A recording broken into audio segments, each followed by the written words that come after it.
저는 이제 투자는 이제 29살 때부터 했어요. 그러니까 만으로는 28살이니까 정말 어릴 때 이제 투자를 시작했고, 그리고 이제 저는 이제 직장도 그냥 일반 샐러리맨은 봉급이 그렇게 많지 않을 거라고 생각해서 이제 영업직을 했던 거예요. 그래서 그때는 이제 종신보험 막 할 때였어요. 2002년도부터 그때 2002년도에 이제 첫 직장을 잡았으니까 대학교 졸업하고, 그래서 이제 그때 이제 AIG 생명보험이라고 아시죠? AIG. AIG 띠링띠링 근데 그겁니까? 그게 AIA로 바뀌었는데, 거기 이제 대학교 졸업하자마자 입사해가지고 영업했죠, 영업. 근데 영업도 되게 잘했어요, 나름.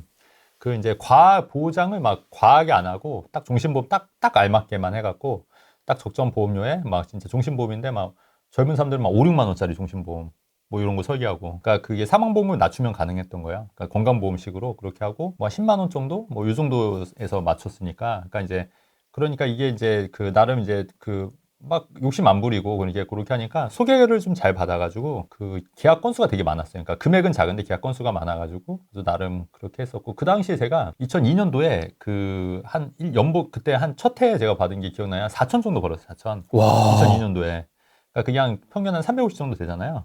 그러니까 350 버니까 그거 이제 막 영업비 쓰고 해도 한 달에 한 150 정도 썼거든요. 그러니까 200을 저축할 수 있었던 거예요. 200을 그 당시에. 28살 때. 그러니까 200이면은 1년이면은 2,400이고 3년이면 7,200이잖아요. 7,200인데 이제 그거를 이제 정기식 펀드에 넣었어요. 정기식 펀드. 그러니까 그게 한 3년 정도 되니까 한 1억 정도가 이제 되더라고요. 영업을 3년 이상 하신 거예요? 영업은 더 했어요. 영업은 한 5년, 7년 하고 그 이후에 뭐 GA라고 그 당시에 GA. GA로 넘어갔다가 영업은 한 7년 정도 한 것 같아요. 그때. 와. 그래서 이제 그때 그 당시에 뭐 억대 연봉도 달성하고, 그러니까 젊은 나이에서. 근데 제가 이렇게 했던 이유가 그 일반 샐러리맨 같은 경우에 그때 초봉이 그 당시 한 3천이었거든요. 2, 3천 좀밖에 안 했어요. 근데 2, 3천인데 아니 이걸로 뭐 애 낳고 집 사고, 왜냐면 저는 이제 물려받을 게 없으니까. 왜냐면 IMF 때 이제 저희 집이 이제 망했기 때문에 제가 또 막내고 하니까 뭐 받을 게 없더라고요. 네. 그래서 이제 아이 뭐 그냥 내가 어떻게 하면 돈을 많이 벌까. 근데 이제 어렸을 때부터 생각했던 게 부동산을 잘 투자하면 돈이 되겠다. 이거 항상 머릿속에 있었거든요. 이게 항상 머릿속에 있었는데 돈이 없다 보니까 그때는 이제 첫 투자가 뭐였냐면 빌라 투자인데, 그때 또 운이 좋았던 게 그때가 딱 그 서울에 있는 뉴타운 그 시기랑 딱 맞았더라가지고 그 빌라가 엄청나게 그 황금알을 낳는 거리였던 거예요. 그 당시에는 2004년도부터 2008년 9년도까지, 그 2008년 금융위기 전까지. 뉴타운 광풍이 불었죠. 그렇죠. 그러니까 사는 족족 빌라들이 막 오르는 거예요. 그래서 뭐 그 당시에 30대 초반에 한 10억 정도의 자산을 모은 거죠. 그러니까 그것도 대단한 거죠, 사실은. 내 힘으로 했으니까. 그래서 그때 이제 부동산에 눈을 뜨고, 근데 이제 빌라가 가만 보니까 이제 황금성의 문제라든가 또 그 막 뉴타운도 막 엎어지고 막 이런 경우도 굉장히 많더라고요. 그래서 이제 그거를 이제 싹 정리해서 그때 이제 아파트로 이제 당산동에 있는 10억짜리 아파트를 산 거예요. 그 당시 한 10억 정도 된 아파트를. 첫 그 나이에. 아파트가 네, 10억짜리였습니까? 네. 야, 빌라로 되게. 네. 근데 그때 실수했던 게 반포 레미안을 살까 거길 살까 고민하다가 반포 레미안도 미분양이었으니까 2009년도에. 근데 반포 레미안은 25평이었어요. 그때 그게 한 8억 정도 했던 거고. 근데 이제 그게 이제 반포 레미안 하니까 이제 큰 평수 그냥 가자. 3, 4평에서 아파트 사는 게 이제 패착이었지. 패착이라기보다는 조금 좀 아쉬운 아쉬웠죠. 선택이었다. 아쉬웠죠. 왜냐면 그 실패한 건 아니니까. 그렇죠. 근데 이제 그거 그리고 나서 방포 레미안 보니까 지금 한 45? 뭐 이렇게 하더라고요. 어쨌든 이제 그 차이가.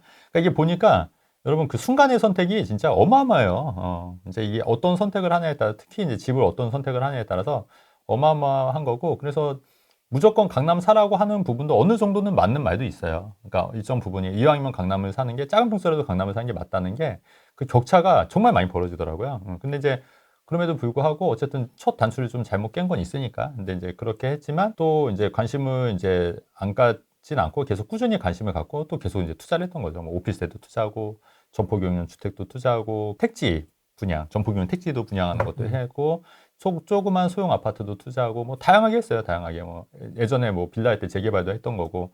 그러니까 그렇게 다양하게 하다 보니까 또 이제 또 자산이 분화하고 또 청약도 해보고. 그러니까 다 해본 거야, 진짜. 다 하다 보니까 이럴 때는 이렇게 한 게 낫겠구나, 또 이럴 때는 저렇게 한 게 낫겠구나. 그리고 이제 오피스텔은 제가 2006년도, 7년도부터 했는데, 오피스텔도 그 당시에는 그 막 강서구 막 이런 9호선 뚫리기 전에 오피스텔이 한 8천밖에 안 했었어요. 7, 8천. 근데 그런 게 다 지금 막 제가 팔 때는 다 1억 2, 3천 이렇게 올랐을 때니까.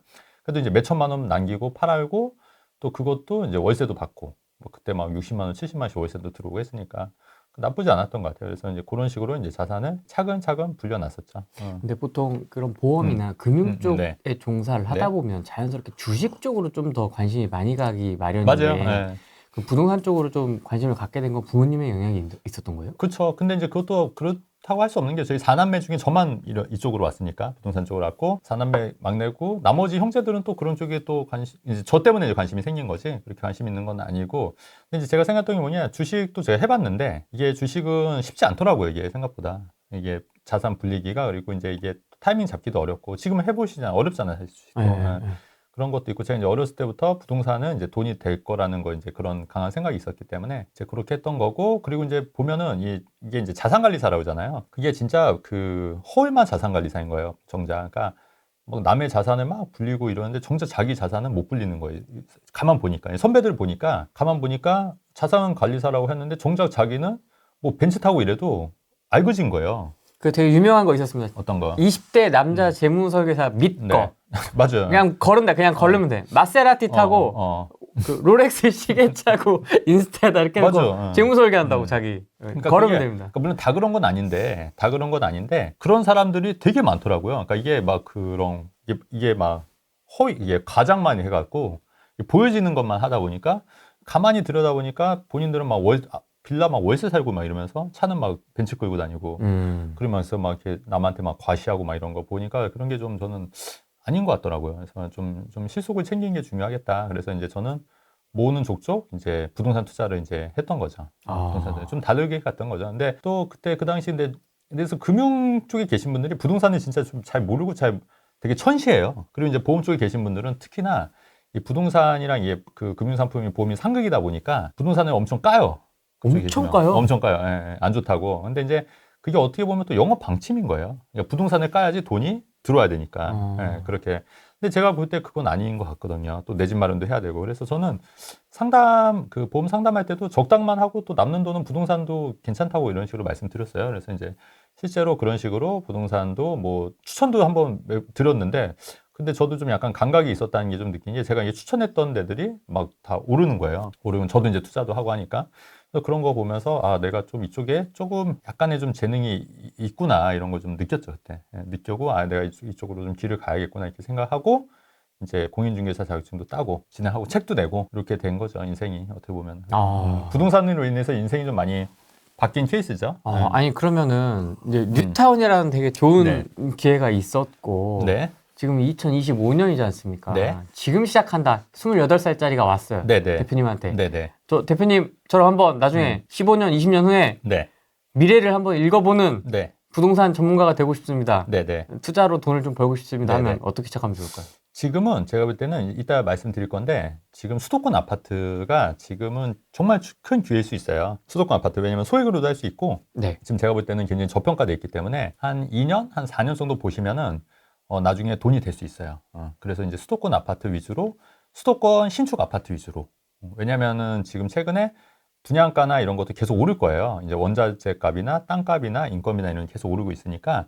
그래서 지금 이때 투자하고 한 2년, 4년 보면은 반드시 마이너스는 안 된다. 현금 갖고 있는 것보다 훨씬 나을 수 있다. 저는 개인적으로 좀 그렇게 생각하고 있기 때문에 수도권 아파트. 왜냐면 그분들은 강남이나 서울 아파트 살 돈은 안 될 거 아니에요. 그죠? 그러니까 그런 분들은 수도권의 아파트를 신축 아파트를 잘 찾으면은 여전히 그 좋은 기회들이 정말 많이 있을 거라고 지금 보는 거죠. 뭐 엄마론, 아빠론, 뭐 대출, 담보대출, 신용대출 다 해서 잠실로 들어가라는데. 그러니까 그게 가능한 사람도 있어요. 근데 이제 대부분의 저처럼 아마 뭐 도움 없이 할 수 있는 사람들, 후레이도 마찬가지고 뭐 도움 받을 데가 없잖아요. 사실 우리는 비빌 데가 없습니다. 기댈 데가 없기 때문에 슬프다.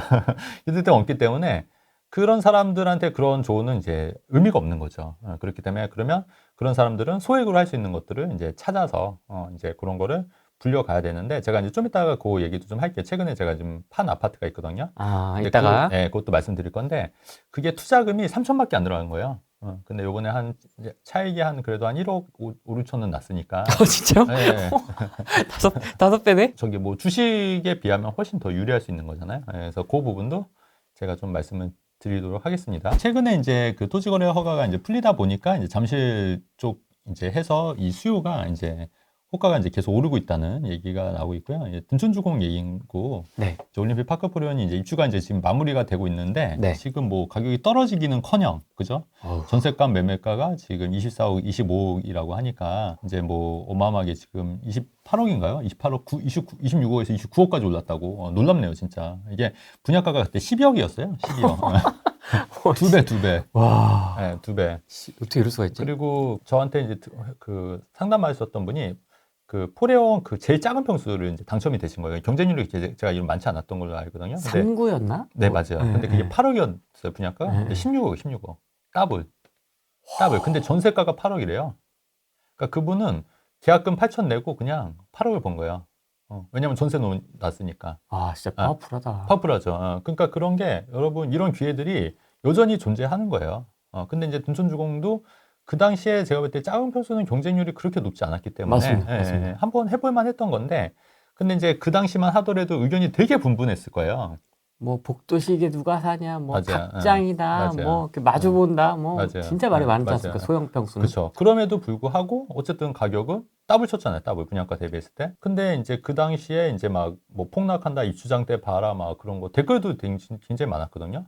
근데 그게 아니지 않습니까? 근데 그거에 대해서 막 이렇게 되게 강하게 주장하고 또 거기에 동조했던 분들은 과연 지금 무슨 말을 하실지 좀 궁금하기도 합니다. 그래서 저는 둔촌주공 그렇게 나쁘지 않을 거라고 저는 괜찮다고 계속 말씀드렸었던 거고, 근데 이제 그럼에도 불구하고 이제 그런 쪽에 한쪽 말만 듣고 그 선택을 안 하셨던 분들은 지금 뭐 굉장히 땅을 치고 후회할 상황이 아니실까, 그렇게 좀 된 것 같아요. 계약금 20%였으면 1억 6천 내셨겠군요. 네네. 네, 맞아요. 네. 사실도. 근데 어쨌든 굉장히 크리티컬한 잘못된 전망이었네요. 그렇죠. 마피가 날 수도 있다라고 했는데요. 뭐 이런 식으로. 네. 그러니까 그러면 이제 그 어쨌든 잘못된 전망을 했으면 그 저 같으면 그래도 한번 사과 방송도 한번 하고, 어쨌든 뭐 왜냐면 전망이 뭐 틀릴 수도 있는 거예요. 사람이니까 틀릴 수도 있는 거니까, 틀릴 수 있는 거니까 뭐 저도 뭐 다 맞는 것도 아니고, 그러면 이제 뭐 어쨌든 그런 전망에 대해서 뭐 죄송하다 뭐 이 정도는 뭐 유감 표시는 해야 되지 않을까 하는 게, 근데 이 바닥에서는 그런 건 없어요. 이게 그냥 다 끝나. 지나가. 다 끝나가. 그래서 이제 그런 것도 조금 아쉽다. 어쨌든 올림픽 파크포리온 그때 이제 그 잡으신 분들, 용기 내서 잡으신 분들은 어쨌든 굉장히 많은 시책을 남기셨다. 이렇게 보는 거죠. 근데 진짜 그때 분위기는 약간 진짜 무너지는 분위기였어요. 맞아요. 분위기가. 그때 우리 예전에 그 또 같이 내기도 하고 그랬었잖아요. 셋이 만나서 그때 이런 얘기도 하고. 근데 이제 저만 이제 괜찮을 거라고 하고, 이제 후레이도 약간 좀 반신반의했던 거잖아요. 그때는. 그래서 근데 돌이켜 보면 항상 제가 이제 항상 느끼는 게 위기가 기회가 맞아요. 위기가 기회고, 그때 이제 기회를 잡는 사람들이 또 그만큼 또 수익을 가져다 줄 수 있는 거고, 그 다음에 또 이제 올림픽 파크포리온이랑 또 요새 헬리오시티랑 좀 많이 비교를 하시지 않습니까? 근데 이제 개인적으로 봤을 때 헬리오시티는 그래도 이제 송파권이고 송파구지 않습니까? 그 다음에 이제 올림픽 파크포리온은 강동구잖아요. 근데 이제 여기 투자 포인트, 그러니까 뭐가 좋고 뭐가 나쁘다를 봤을 때 일단은 올림픽 파크포리온이 더 신축이고 입지도 나쁘지 않고 다 괜찮은 거예요. 근데 이제 우리가 투자자 관점에서 봤을 때 이거는 좀 생각을 해보셔야 될 것 같아요. 그러니까 송파구는 지금 조정 지역이에요. 그러면 이제 2년 거주해야지 비과세 되지 않습니까? 비과세 받으려면. 근데 강동구는 조정 지역이 아니에요. 그렇기 때문에 내가 이제 실거주를 해서 뭐 좀 불려 나가겠다 하면은 올림픽 파크 포레온보다, 그러니까 그 똑같이 뭐 봤을 때 헬리오시티도 나쁘지 않는 거예요. 근데 2년 거주. 근데 2년 거주를 못 하시는 분들 있잖아요. 근데 그런 분들은 이제 비과세를 챙기려고 하면 2년 보유만 해도 비과세 되는 올림픽 파크 포레온도 오히려 메리트가 있다는 거죠. 그러니까 이게 개인마다 이 포인트를 아셔야 될 것 같아요. 그러니까 내가 올림픽 파크 포레온에서 거주를 할 거냐, 비거주를 할 거냐. 그러면 비거주를 한다, 거주를 안 한다고 하면은 오히려 강동구가 좀 더 유리할 수 있는 거죠. 송파권보다는. 이것도 되게 굉장히 세금적인 포인트인 거고, 그 다음에 올림픽 파크 포레온이 조금 더 위상이 올라간 것 같아요. 아무래도 더 신축이다 보니까. 그래서 비슷비슷하게 갈 것 같은데, 뭐 올림픽 파크 포레온이 조금 좀 점수를 좀 더 줄 수 있는 상황이지 않겠냐, 이런 생각이 들고, 그래서 어쨌든 강동구, 그리고 이제 또 이런 것도 있어요. 취득세 관련해서도 송파구도 조정 지역이다 보니까 다른 거 있는 상태에서 그 헬리오시티 사면 취득세가 8%인 거예요. 조정 지역이니까. 근데 강동구는 조정 지역이 아니에요. 그래서 헬리오시티를 다른 게 있고 올림픽 파크 포레온을 사더라도 취득세가 8%가 아닌 3.5%만 내면 되기 때문에 그것도 굉장히 메리트가 있다고 봐요. 그래서 그런 부분도 잘 고민해 보셔서, 그래서 오히려 지금 그 송파권보다 이제 2주택으로 갈 때는 또 강동구가 유리할 수 있고, 그렇다고 하면은 그 헬리오시티보다 그 올림픽 파크 포레온이 조금 더 유리할 수 있다. 이런 부분도 좀 생각해서 투자 포인트를 좀 잡아가시면 좋겠다. 이런 말씀 드리는 거죠. 뭐 위치는 조금 다르지만 어쨌든 네. 비슷한 권역에 있고 행정구역은 다르지만 대단지이고 네. 연식은 조금 또 차이가 나고 네네. 그래서 좀 비교를 많이 하나 봐요. 많이 하죠. 가격도 좀 비슷했던 것 같고 비슷했었고 또 신축이고 하니까 또 대단지고 했으니까 좀 이제 비교를 하는데 지금은 좀 약간 올림픽 파크포련의 판정승 정도?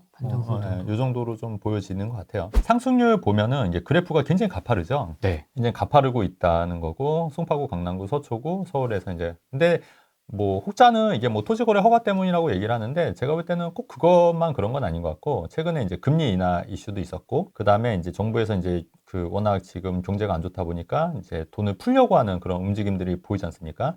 예, 이런 것들도 이제 충분히 이제 자산 가치 상승을 일으킬 수 있다는 생각이 들었고 그 다음에 지금은 좀 많이 떨어지지만 비트코인, 뭐 미국 주식은 굉장히 불장이었어요. 이제 그 자금들이 또 안전자산이라고 생각하는 강남 아파트로 좀 모이는 수요도 분명히 있었다고 보여지는 거고 그 다음에 지금 만약에 민주당이 또 집권하게 되면은 뭐 그러면 안 되겠지만 민주당이 집권하게 되면 예전처럼 뭐 대출 규제 15억 이상 대출 규제 딱 이렇게 때려버리고 그러면은 나 이제 집 못 사는 거 아니야? 뭐 이런 수요도 충분히 몰릴 수 있는 거고 또 7월인가요? DSR 그 3단계가 하는 그렇게 되면은 나 대출 덜 나오면은 또 집 못 사는데 이참에 집 사야지 뭐 이런 수요들이 점점 이제 몰리고 집값이 그다음에 제가 그 예전에 방송에서 얘기했듯이 2022년 말에 불황이 3년을 가기는 힘들다고 말씀드렸었어요. 2022년이니까 벌써 이제 3년이 되지 않습니까? 네, 그죠? 거의 이제 3년이 되니까 그동안 2022년부터 물론 이제 전고점 대비 2021년 전고점 대비 아직 회복하지 않은 단지들도 있거든요. 근데 그 단지들이 이제 3년의 시간 동안 이제 에너지가 응축되다 보니까 그런 단지들은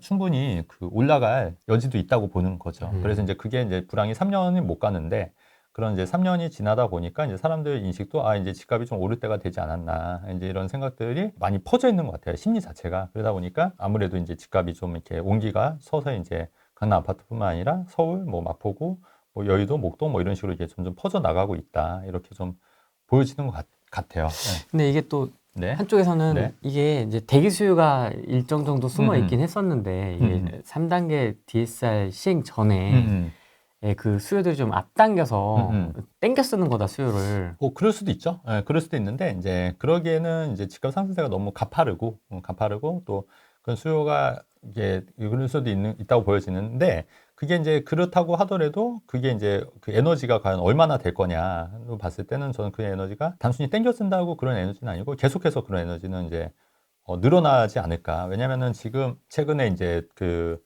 상담받고 이제 계약하신 분도 그 매도인하고 이제 계약을 제가 이제 진행을 해드렸는데 그 88년생인데 현금이 17억이나 있는 거예요. 그러니까 그 매도자도 깜짝 놀라시다. 왜냐면 그 매도자는 이제 거의 한 60대, 70대 정도 되시는 거니까. 근데 이제 그 자기 이제 자식 버린데 어떻게 이렇게 돈이 많냐고. 왜냐면 이제 거의 한 20억 가까운 아파트를 산 거니까 현금으로 전에 현금으로. 그럼 왜냐면 현금 17억. 그러면 이제 그 17억을 이제 어떻게 했냐고 벌었냐 봤더니 이제 스탁옵션에서 이제 받았다고 하시더라고요. 17억. 근데 이제 그런 거예요. 요즘 뭐 그 힘들고 자영업도 힘들고 뭐 경제도 안 좋고 하지만 또 그렇게 돈을 많이 신 분들 많아요. 젊은 분들 중에서도. 그래서 그 스타벅스 17억 받았으니까 그걸로 내 집 마련하겠다는 거니까 이제 그런 수요들도 굉장히 많고 그 다음에 최근에 또 상담을 오시는 분들이 주로 대부분이 이제 상급지 갈아타기거든요. 그러면 기존 집을 이제 팔고 이제 상급지로 갈아타야 되니까 또 기존 집을 파니까 또 여유자금이 또 많은 거예요. 그러니까 여유자금이 많다 보니까 또 이제 상급지로도 이동하려고 하는 거고. 그러니까 이게 단순히 스트레스 DSR, 대출을 받아서 집을 산다고 하는 수요만 있는 건 아니에요. 그러니까 저는 현금으로 사시려고 하는 분들도 많아요. 그러니까 현금으로. 그렇기 때문에 그게 뭐 대출만 우리가 이제 생각할 때 무조건 연끌해서 집을 산다고 생각하시지만 그건 절반만 맞고 절반은 틀린 얘기거든요. 기존 살고 있는 집이 있으니까. 그렇죠. 예, 그래서 그거 팔면은 또 여유가 되셔서 거기서 또 돈 더 좀 보태서 사시는 분들이 굉장히 많기 때문에 꼭 그 대출로 살려고 집을 산다는 거는 아니다. 그렇기 때문에 스트레스 DSR은 물론 7월 달부터 더 강화가 되지만 그 영향은 저는 그렇게 크진 않을 것 같고요. 그다음에 오히려 제 생각은 그 7월부터 스트레스 DSR을 많이 해서 대출 좀 준다고 하면은 그때부터는 또 이렇게 갭투자도 또 유행할 수 있을 것 같아요. 왜냐면 지금 그 형국이 매매가도 오르고 있지만 전세가도 많이 오르고 있거든요. 그래서 사실 갭투자는 대출을 받지 않는 거잖아요. 그냥 전세 끼고 사는 거기 때문에. 그래서 어느 순간 매매가가 좀 정체돼 있고 전세가 많이 올라버리면 또 충분히 갭투자로도 살 수 있고 지금도 강남 아파트 같은 경우에는 뭐 예를 들어서 뭐 30억짜리 강남 아파트인데 전세 신축 같은 경우에 한 절반 정도가 전세거든요. 15억 정도. 현금 그 대출 안 일으키고 현금 10억으로 사는 거예요. 미리. 그런 수요들도 있기 때문에 그게 7월 이후에 스트레스 DSR로 그렇게 큰 영향을 받지는 않을 거다. 근데 항상 이제 제가 보면은 항상 하락문자들이라고 해야 되나? 그분들이 얘기하는 건 어떤 근거를 대요. 항상 뭐라고. 그러니까 뭐 스트레스 DSR 때문에 힘들다. 뭐 둔촌주건 때문에 둔촌주건 입주장 때문에 뭐 힘들 것이다. 경기 침체 때문에 힘들 것이다. 4월 위기설이 올 것이다. 뭐 8월 위기설이 올 것이다. 항상 그런 식으로 얘기를 하면서 어떻게 보면 사람들한테 그 공포 마케팅을 하고 있는 거죠. 공포 마케팅을 하는데 그게 현실이 되는 경우는 저는 크게 없다. 오히려. 근데 이제 정말 무서운 건 뭐냐면 우리가 제가 경험을 해보니까 IMF 때도 그렇고 2008년 때도 그렇고 오히려 뭔가 이게 한창 화랑일 때 갑자기 큰 이슈로 확 떨어지는 거지. 그런 경고 메시지들이 막 나올 때보다는 오히려 그런 게 없을 때가 저는 더 좀 위험하다 보는 편인 거예요. 뭐 코로나 때처럼. 그렇죠. 뜬금없이 정말 뜬금없이 그런 거. 그러니까 그런 게 위험한 거지. 막 그렇게 막 경고 메시지 막 이렇게 하는 거는 저는 그냥 그 소음으로 생각해요. 소음. 진짜로. 그래서 그런 소음에 너무 그렇게 관심 갖거나 너무 이렇게 연연해 하실 필요 없다고 봐요. 그러니까 물론 이제 그럼에도 불구하고 우리가 항상 그런 이런 경기 침체나 또 위기 상황에 대비를 해야겠지만 그거는 본인의 자산 포트폴리오로 대비를 하시는 거예요. 전망이 아니라. 그러니까 무슨 말이냐면 대출이 많으신 분들은 여유가 있을 때 대출 줄이셔야죠, 당연히.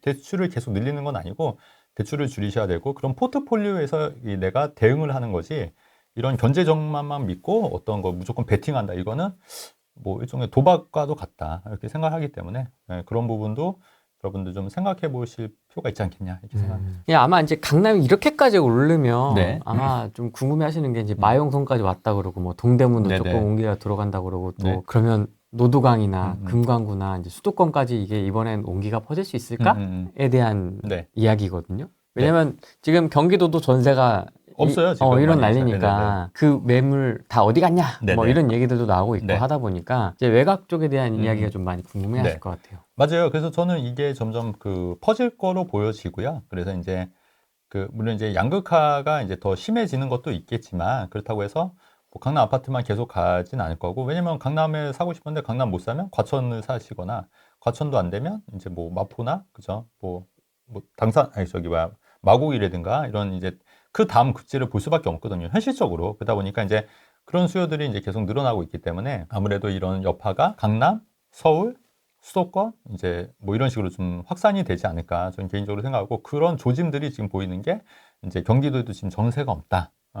왜냐면 경기도 같은 경우에도 이제 신축 앞으로 이제 입주 그러니까 공급을 하지 못해요. 지금은 이제 거의 다 마무리가 됐기 때문에 더 이상 이제 새 아파트는 이제 경기도권도 이제 흔치는 않을 거다. 그렇기 때문에 이제 그런 데가 오히려 저는 또 한 2년, 4년 후에 미래를 봤을 때는 오히려 기회가 되지 않을까라는 게 제 개인적인 또 생각인 거고 그래서 여러분들도 제가 초창기에 말씀드렸듯이 돈이 여유자금이 없으신 분들은 그런 경기도 쪽도 경기도 신축도 좀 관심을 가져야 된다고 저는 계속 누차 말씀을 드리는 게 우리가 투자를 하는 게 이런 거죠. 만약에 이게 내가 샀는데 사자마자 1억이 올라도 바로 팔면 양도세가 77%라 남는 게 없어요. 사실은. 그러니까 이게 그래도 내가 팔기 위해서는 최소 2년을 보유해야 되지 않습니까? 2년을 보유해야 되는데 그 2년을 보유하면은 이제 일반 세율이거나 비과세 되지 않습니까? 이제 그렇기 때문에 내가 어차피 지금 팔 게 아니잖아요. 그러니까 내가 2년 후 혹은 그 갱신 청구 때문에 4년을 이제 보유해야 되지 않습니까? 그러면 한 4년 정도를 봤을 때 그때 이제 오를 적을 그러니까 그때 팔 때 오르면 되는 거예요. 팔 때쯤에. 그래야지 더 잘 팔리는 거예요.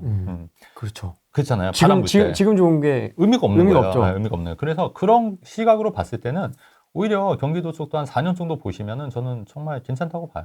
경기도 신축도. 경기도가 워낙 넓지 않습니까? 포천도 경기도요. 양주도 뭐 여주도, 양평도 경기도고 과천, 성남도 경기도인데 그러면 이걸 어떤 기준으로 필터링을 할 것이냐. 그때 제가 이제 한번 말씀드렸듯이 제2외곽순환도로 한번 보여드렸잖아요. 그 이제 안쪽으로 들어오시는 것도 괜찮을 것 같고. 그래서 뭐 운정이나 위쪽으로는 운정이나 양주나 그다음에 밑으로는 그렇죠. 뭐 용인이나 평택이나 이런 쪽도 있고 뭐 서쪽 그다음에 이제 좀 범위를 더 넓히면 뭐 준수도권까지 간다고 했을 때 뭐 천안이라든가 뭐 강원도 근데 거기는 이제 조금 더 좀 시간이 더 걸릴 수도 있겠지만 어쨌든 경기도에서는 뭐 그 정도 제2외곽순환도로 정도까지 그러니까 거기서 이제 이천은 빠지죠. 이천은 빠지는 거고 이제 용인이나 뭐 평택이나 뭐 지제 뭐 이런 쪽 여수까지 뭐 그렇죠. 그런데 뭐 오산이라든가 뭐 이런 데도 뭐 나쁘지 않을 것 같고 예. 실제로 그 최근에 그 우리 방송에서 얼마 전에 왜 후랭이에서 제가 왜 운정신도시 제일풍경채 그랑퍼스트 한번 네. 단지명을 언급했잖아요. 근데 네. 그 방송을 이제 자기가 거기가 뭐 살까 말까 고민했다가 그 제 방송을 보고 바로 전화해서 샀다는 거예요. 가계약금 사란 얘기가 아니었습니다. 네. 근데 이제 1억이 올른 거예요. 네. 거기가. 그래서 네. 이제 1억이 올랐다고 고마워하시는데 그게 투자 금액이 처음에는 조금 이제 전세가 낮아서 이제 좀 조금 들었는데 나중에는 전세가가 많이 올라서 한 5천밖에 안 들어간 거예요. 거기도. 왜냐면 전세가가 거의 분양가가 한 3억 5천 정도였는데 지금 한 4억 5천 하니까 한 1억 정도 올랐는데 그게 전세를 3억에 맞췄다는 거예요. 2년 있다가 다행히 또 나간다 그래서 그 사람이 좀 일찍 나간다 그래서 그러면 5천만 원 갖고 어쨌든 1억을 번 거잖아요. 그래서 그리고 거기다가 이제 거기는 또 비과세가 되니까 그래서 그 상담 오셨는데 저도 깜짝 놀랐어요. 그러신 분들 그래서 제가 단지명을 언급하면 안 되겠구나. 이제 안 될 것 같습니다. 왜냐면 왜 하락장 때는 아무도 안 봤으니까 어차피 봐도 안 사고 뭐 어차피 그랬는데 이제는 조금 그러니까. 네, 뭔가 구체적으로 단지를 하기에는 조금 이제. 그래서 그 방송 보고 바로 전화해서 샀다는 것도 되게 놀랐고. 1억 떨어졌으면은. 그렇죠. 안 찾아왔겠죠. 그냥 욕하겠지, 댓글로. 맨날 이상한 소리 하고 있네. 저 새끼 때문에 1억 나 불렸다고. 제가 이제 주로 추천하는 아파트는 이제 경기도권이라 하더라도 신축 아파트이기 때문에 사실 네. 한번 이제 다 검색해 보시면 아시겠지만 그 신축 아파트 중에 1억 정도 떨어진 데는 없어요, 거의. 그러니까 분양가 밑으로 떨어진, 저는 이제 거의 분양가 위주로 샀지 않습니까? 근데 분양가 위주로 산 아파트 중에 1억 이상, 1억 정도 떨어진 데는 없어요. 없기 때문에 그거는 이제 아닌데 어쨌든 뭐 적은 돈으로 이제 그렇게 하신 분들도 계시니까 그래서 이제 상담 받고 이제 그분은 이제 또 기존에 이제 갖고 있는 아파트가 있어서 그거 이제 갈아타기 이제 또 전략 때문에 이제 의논해서 이제 바로 오신 분도 있고 그래서 어제 상담했어요 어제. 그러면 사고 보니까 진짜 올랐어. 이놈 말이 맞구나 해서 오셨군요. 근데 그분이 되게 말씀드린 게 또 되게 재밌었던 게 뭐냐면 자기는 그 강의 이런 거 안 들었대요. 네. 안 듣고 그냥 이 방송만 봤대요. 정말로. 영상 하나요? 아니 우리 나오는 거. 우리 시리즈만? 제 영상만. 제 영상만 꾸준히 봐서 내가 얘기하면 다 이해해 이렇게. 그거를 다 이해. 이게 또 젊으신 분이라 캐치가 엄청 빠르더라고요. 근데 딴 거 보고 그리고 그분이 또 얘기하신 게 뭐냐면 다른 데는 그 우리 후리엔TV 이렇게 전화 상담하는 거 있잖아요. 네. 그게 정말로 도움이 많이 된대요. 근데 그런 거는 조회수가 별로 안 나오고 별 쓰잘데없는 정보는 조회수가 팡팡 터진다는 거예요. 다른 데는. 네. 그 얘기도 하더라고. 저도 되게 많이 배우거든요. 상담할 때. 왜냐면 그 케이스가 굉장히 다양하니까 그런 상황에서 제가 방송 끝나면 항상 그 말씀 드리잖아요.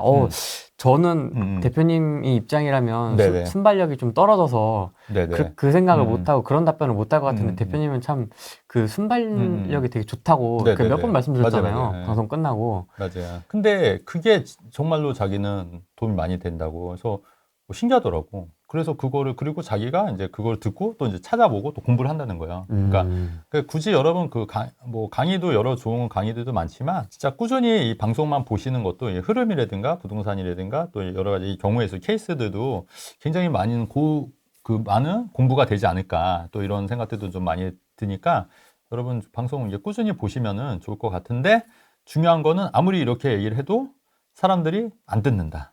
근데 진짜 유튜브를 되게 잘 활용하시네요, 그분은. 듣고 그렇죠. 정리하고 그렇죠. 본인이. 되게 좋네. 그러니까 이제 되게 이제 많이 이제 얘기하면은 바로바로. 그래서 상담도 원래 1시간 제가 한 50분에서 1시간 정도 하는데 엄청 빨리 끝난 거예요. 왜냐면 다 이해해, 그냥 바로. 머리가 또 좋으니까 아마. 그래서 좀 저도 기분이 좋더라고요, 어제. 너무 이제 사생활이라 얘기하기는 좀 했는데 직장 나와서 또 본인 사업도 하면서. 멋있다. 나중에 또 기회가 되면 또. 좋은 분들 많이 만나요, 저도. 남자분이에요, 남자분. 어린 친구. 형이에요, 저보다. 아니에요. 동생. 돈 많으면 형이에요. 돈 많으면? 목소리를 좀 내주세요. 왜냐면, 그 지방에 계신 분들 마찬가지로 이런 거죠. 지금, 예전에는 서울하고 5대 신도시는 2년 거주해야 비과세였거든요. 예전에는. 근데 지금은 서울도 2년 보유만 해도 비과세예요. 그러니까 이제 강남, 상권을 용산을 제외하고. 이제 그러니까 조정지역, 비조정 지역이라는 것도 사실은 그 문재인 정권 때 나온 거고, 그 당시에 뭐 그런 게 없었어요. 그냥 서울하고 5대 신도시, 뭐, 과천, 분당, 일산, 뭐, 평촌 이런 거, 3번 있지 않습니까? 이런 데는 2년 거주해야 비과세 됐었는데, 왜냐면 그런 데 이제 핵심 지역이라고 봤기 때문에. 근데 지금은 뭐 서울도, 강동구도 2년 보유해도 비과세. 뭐, 여의도도 2년 보유해도 비과세. 거기에다가 취득세가 그때는 우리 없었지 않습니까? 뭐 2주택부터는 8%, 3주택부터는 12%. 그리고 똘똘한 한 채로 무조건 다주택자는 나쁜 놈들 이런 인식들이 있으니까 아 똘똘한 채로 가야겠네. 귀찮나? 그다음에 막 굉장히 뭐 복잡하잖아요. 그다음에 그 1주택자 같은 경우에도 예전에는 장기보유특별공제로 해서 우리 80% 공제 받잖아요. 그러니까 12억 초과는 어차피 비과세가 안 되지 않습니까? 근데 이제 그게 1주택 같은 경우에는 80%가 공제가 되다 보니까 내가 60억짜리라고 하더라도 10년 거주, 10년 보유하면은, 그러니까 10년 동안 거주하면서 보유하지 않습니까? 그러면은 양도세가 80%가 공제가 되는 거예요. 그러면 사실 어마어마한 거거든요. 그러니까 사람들이 그냥 다 정리하고 똘똘한 채로 가야겠구나. 이런 생각을 당연히 할 수밖에 없죠. 양도세가 많이 절감이 되니까. 누구나 이득이 되는 선택을 하지 않습니까? 네. 그러니까 강남의 고가 아파트들도 막 가는 거예요, 지금. 한 채로. 50억짜리 60억, 60억, 80억. 그래도 공제가 80%면 50억짜리가 100억 돼도 차이 50억이지 않습니까? 80% 공제되면 40억이 공제되니까 10억에 대한 양도세만 내면 되는 거예요. 이거 어마어마한 거예요, 사실은. 그게 만약 100억짜리 샀는데 200억이 됐어요. 양도 차익이 100억이에요. 80% 공제받아요. 그럼 80억이에요. 까죠. 네, 그러면 20억에 대한 세금만 내면 얼마나 이게 큰 이득이냐고요. 그러면 누가 안 가겠냐고요. 다 똘똘한 채로 가는 거지. 그러니까 강남의 고가주택들이 계속 오르는 거예요. 건물도 필요 없어, 건물. 건물은 공제 그렇게 안 받잖아요. 우리 역발상으로 생각하면은, 그러면 지방에 있는 아파트들은 어떻게, 그냥 죽어 나는 거예요, 죽어. 그리고 지방 아파트 사려고 봤더니 취득세가 8%, 12%. 누가 사냐고. 그러니까 그게 제가 항상 말씀드리는 게 지방은 계속 안 좋을 거고, 강남, 서울, 수도권은 그래도 갈 거라고 말씀 계속 누차 드리는 거예요. 양극화가 더 진행될 거라고. 계속 이런 게 발생되잖아요. 근데 이렇게 되다 보니까 문제가 뭐냐면 지방에 이제 짓는 중소형 건설사들이 다 망한다는 거예요, 지금. 네. 네. 그렇지 않습니까? 그래서 지금도 얼마 전에 어젠가 뉴스 보니까 뭐 대출 규제를 완화해. 대출 그것도 물론 필요한데 빨리 세제를 바꿔야 돼요. 어떻게? 취득세 완화해야 돼요. 그리고 양도세도 좀 인센티브를 주거나 아니면 이 뚜뚜한 채로 안 가게끔 이렇게 해야 되지 않습니까? 그런 걸 자꾸 연구해서 발표를 해야 되는데 이제 정치 실무자들이 이런 걸 몰라. 왜? 알고는 있지만 오해받고 싶지 않아서 그런 거 아닐까요? 뭐 그런 것도 있고 괜히 손댔다가 또 이제 네, 반발 여론 있고 할 수도 있다고 보니까 근데 국민들을 위해서라면은 무릎쓰고 해야지 않을까. 그게 그 지방을 살리는 방법이에요. 제가 볼 때는 취득세 완화하고. 그러니까 저 같아도 지방에 있는 좋은 아파트 예전에는 웃긴 게 뭐냐면 IMF 직후에는 집 사주는 사람이 애국자였다니까요. 집 사는 사람이 미분양 사는 사람이 애국자였다고요. 근데 지금은 완전 적폐 취급받고 하니까 누가 사겠냐는 거죠. 그러니까 그런 인식들도 잘못이 됐고, 그러니까 그런 거를 빨리 바꿔서 이제 지방을 살리려고 한다면 이제 세제, 아까 말한 취득세, 양도세 중과라든가 양도세 중과도 아직 없어진 게 아니에요. 유예만 된 것뿐이에요. 물론 이제 조정 지역에 해당이 되긴 하겠지만, 그러니까 이런 부분들이 있고 계속 이제 똘똘한 채 현상이 있기 때문에 이거를 빨리 해야 된다. 끝내야 된다. 그리고 뭐 종부세 같은 경우에도 다주택보다는 한 채가 더 유리하니까 아무래도. 그러니까 그런 거를 그러니까 모든 자기네들이 그렇게 만들어 놓은 거예요, 지금. 전 정권에, 그 문재인 정권에서. 근데 그거를 윤석열 정권에서 일부 바꾸려고 했죠. 그리고 일부 바뀐 것도 있어요, 분명히. 근데 이제 여전히 발목 잡힌 것들이 있단 말이죠. 근데 그런 것들이 빨리 완화가 돼야지 지방도 살고. 왜냐면 우리가 지방도 살고 수도권도 살고 서울도 약간 비슷비슷해야 돼. 이게 양극화가 계속되면은 너무 이게 심해지면 사회가 굉장히 안 좋아지는 거거든요. 불균형이 심해지면은. 근데 우리나라 같은 경우는 사실 이게 그 불평등이 그렇게 심한 건 아니에요. 외국 같은 데 가면은 저희 형이 이제 인도 주재원으로 있어서 얘기하는데 인도는 제가 이런 말 했던 걸 모르겠는데 그 공중 화장실이 없어서 다 길거리에 싼다는 거예요. 여자들도 똥 오줌을 어떻게 치워요, 그럼? 안 치우는 거지 뭐. 그냥 널려 있는 거예요? 널려 있는 거야, 널려. 2025년에? 2025년에. 네. 인도 같은. 그러니까 빈부격차 어마어마. 그러니까 상류층들은 어마어마하게 잘 사는데 빈민가들 있지 않습니까? 화장실이 없다는 거예요, 집에. 그 댓글 한번 아시는 분 얘기해주세요. 그러니까 빈부격차가 어마어마한 거예요, 진짜. 우리나라는 그 정도는 아니잖아요. 우리나라에서는 길거리에 똥 싸는 사람 없어요. 똥이라고 해서 좀 그런데, 뭐 여자들이 길거리에서 똥 싸거나 이런 거 아니잖아요. 그 빈부격차 어마어마한 거예요, 사실은. 그리고 또 하나 또 제가 말씀드리고 싶은 게 뭐냐면, 규제를 좀 자꾸 말이 좀 세긴 하는데, 제가 이제 미국에 최근에 여행 갔을 때, 여자 두 분이 있는데, 갑자기 택시가 이렇게 쫙 오는데, 안에 사람이 없어. 무인 택시인 거야. 그리고 여자 두 명이 타고 가는 거야. 근데 우리 지금 그런 거예요, 이게.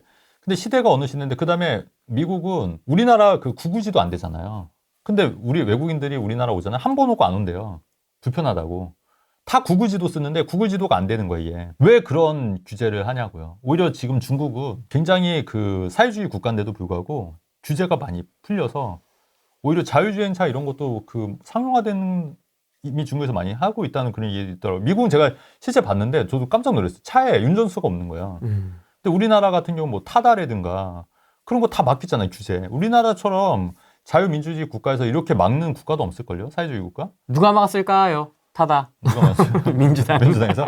그러니까 우리나라는 중국보다 더해. 규제가.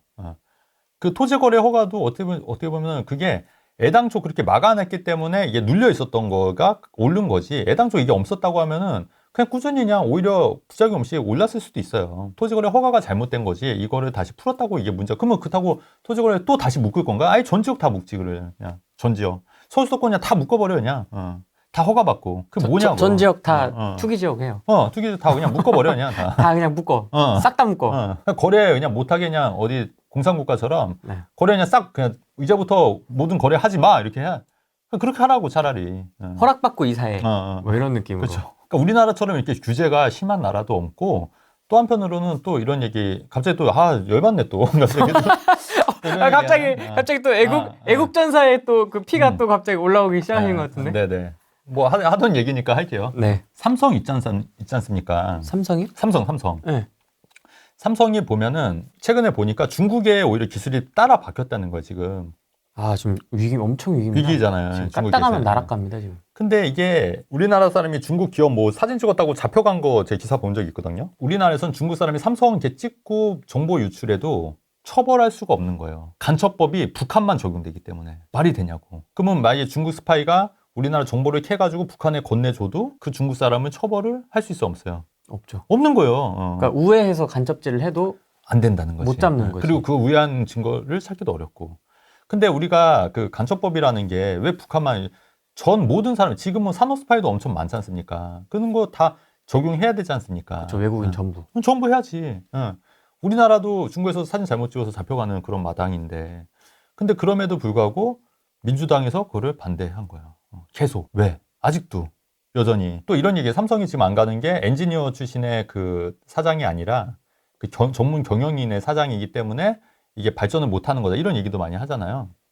근데 한편으로는 맨날 그 52시간도 얘기하고 이정도 교도소 갔지 않습니까?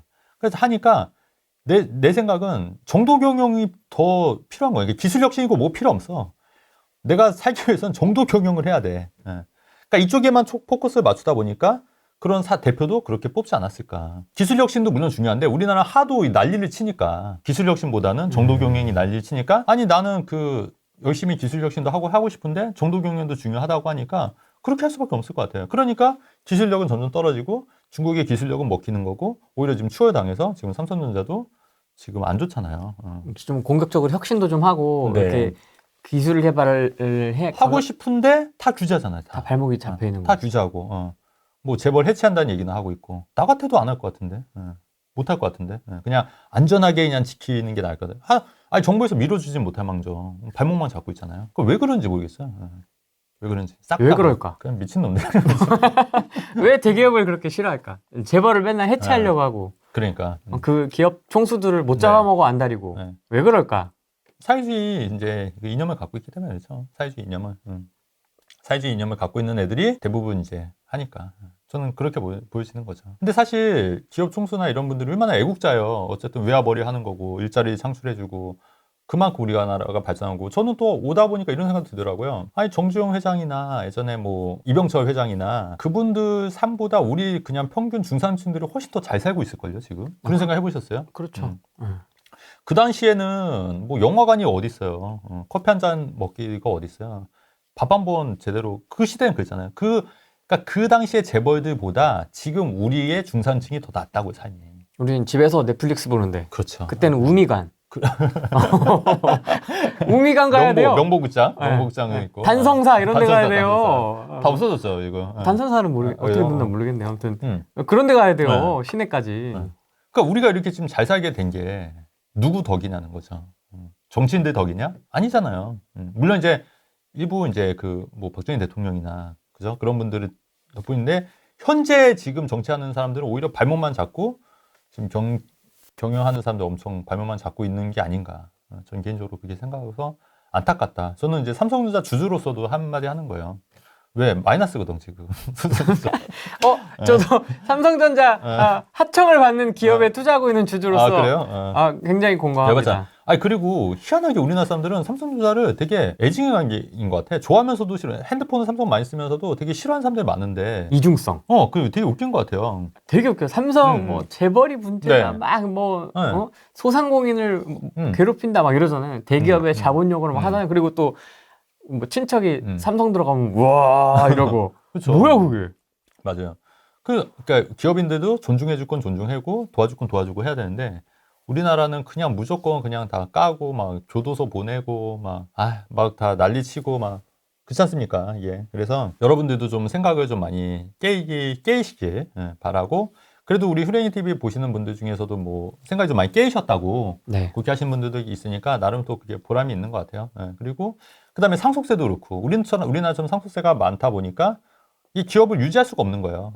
그러다 보니까 또 뭐 편법 증여를 그러니까 그게 한편으로는 살려고 하는 거예요. 살려고 본인들이 경영권을 유지하려고 그러니까 그런 부분도 좀 잘 생각을 하셔가지고 또 우리 삼성이 우리나라 또 대표 기업인데 우리 삼성 망하면 또 안 되지 않습니까? 삼성 망하는 거 원하시는 분 있으실까 모르겠네. 그거는 우리나라 사람이 아니다. 그렇게 얘기하면서 또 뭐 엔비디아 같은 기업을 초기 투자를 해서 30%의 지분을 국민한테 나눠주겠다. 그것도 맞아. 그 이재명 대표가 이렇게 앞뒤가 얘기했잖아요. 하나도 안 맞는 맞아요, 얘기 아닙니까? 맞아요. 그게. 근데 그것도 되게 말이 안 되는 게 그런 기업이 처음부터 그렇게 클 수가 없는 거고 그게 사람들이 역으로 생각하면은 그게 혁신과 어마어마한 그런 확률을 뚫고 이제 올라가는 건데 그게 국민들이 이미 그렇게 했으면은 아무래도 그게 신경이 쓸 수밖에 없고 또 발언권이 무시 못할 거 아닙니까? 또 자주유지할 거 아니에요. 또 이거 하지 마라 저거 하지 마라. 그럼 그게 혁신이 되고 그게 사업이 커질 수 있겠냐고요. 현실적으로. 그 기업 주도로 해서 커진 기업이 어디가 있냐고요. 도대체가. 그렇죠. 생각해 보면은 다 망했잖아요. 그러니까 내가 볼 때 민주당이나 이재명 대표나 생각하는 게 되게 단순해. 뭐냐?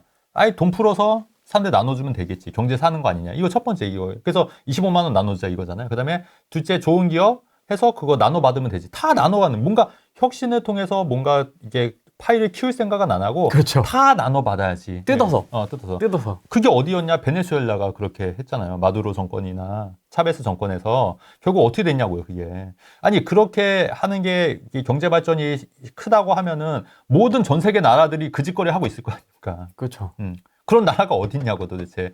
사회주의 미친 사회주의 국가 후진국 말고는 선진국에서 기업들 잡아가지고 그 뜯어낼 생각하는 기업들이 나라가 어딨냐고 도대체. 근데 그런 이상한 생각을 하는데 그걸 이상하다고 생각하지 못하는 사람들이 천지인 거야 이게. 배급견들 25만 원 받으려고 찍겠다는 배급견들 해벌레 해가지고 좋다고 그냥. 나라 망하는 건 생각 안 하고 25만 원이 나중에 2,500만 원으로 들어오는 걸 모르는 거지. 그렇지. 그걸 모르는 거지. 맞아요. 이 멍충이들. 맞아요. 그 아무리 얘기해도 안 되잖아 우리가. 안 되죠. 아무리 얘기해도 안 돼. 답답해 그래서 솔직히. 이거 해도 조회수 뭐 부동산도 둔촌주공 괜찮다고 얘기해도 뭐 생각도 안 하고 오히려 둔촌주공 마피 난다 할 때 막 사람들 막 그쪽에 열광하고 막 댓글에 막 찬양 댓글 있고 그랬잖아요. 왜 그런지 모르겠어. 25만 원 받으려고. 그거 있고 사람들이 저는 또 한편으로 이런 생각도 들어요. 그러니까 이 세상을 바꾸려면 소수의 천재들에 의해서 바뀌는 거예요. 혁신은 그렇게 이루어집니다. 그렇죠. 애플 창업자 스티브 잡스도 그렇고 뭐 일론 머스크도 그렇고 그렇죠. 다 마찬가지예요. 근데 그게 저는 그 민주주의가 물론 이제 좋은 건 알겠는데 민주주의가 꼭 정답은 아니다. 그러니까 세상을 이끈 사람들은 소수의 천재들을 인정하고 그들의 말에 경청하고 그렇게 해서 움직이는 것도 필요하지 않겠냐는 게 또 제 개인적인 생각. 왜냐면 제가 볼 때는 너무나 사람들이 무지해. 어리석어 진짜. 어리석은 사람들이 많아요. 저희도 물론 그렇지만 더 어리석은 사람들이 많기 때문에 그런 사람들을 빨리 좀 일깨워주고 그런 사람들도 있어야 된다. 그리고 그 어리석음을 교묘하게 이용해서 자기의 배를 불리는 사람들이 너무 많아요. 맞습니다. 그죠. 부동산 쪽도 마찬가지고 경제도 마찬가지고 정치인들도 마찬가지고. 네. 근데 사람들이 이런 진실의 얘기를 해줘도 몰라. 욕이나 해쳐내고 지금. 불편해해. 부동산 채널인데 왜 정치 얘기를 하나요? 주식 출연자 나올 때는 그런 얘기도 안 하면서 왜 부동산 얘기하지 왜 주식 얘기하냐고 뭐 왜 자녀 경제교육 얘기하냐고 얘기도 안 입도 뻥끗 안 했으면서 정치 얘기만 나오면 왜 부동산 채널인데 정치 얘기하시나요? 맞아요. 왜 그러는 거야? 맞아요. 불편하니까. 맞아요. 그러니까 도움이 되는 얘기를 해줘도 몰라. 원래 도움이 되는 약이 입에 쓴 거잖아요. 입에 쓴 얘기를 하면은 뱉어. 그리고 달콤한 자기한테 안 좋은 얘기만 계속 듣기를 원하는 거야. 제발 좀 정신 좀 차렸으면 좋겠다. 가서 25만 원이나 달라고 해라. 드라마나 뭐 이렇게 소설 같은 발단, 전개, 절정, 결말 있지 않습니까? 근데 지금 절정은 아니고요.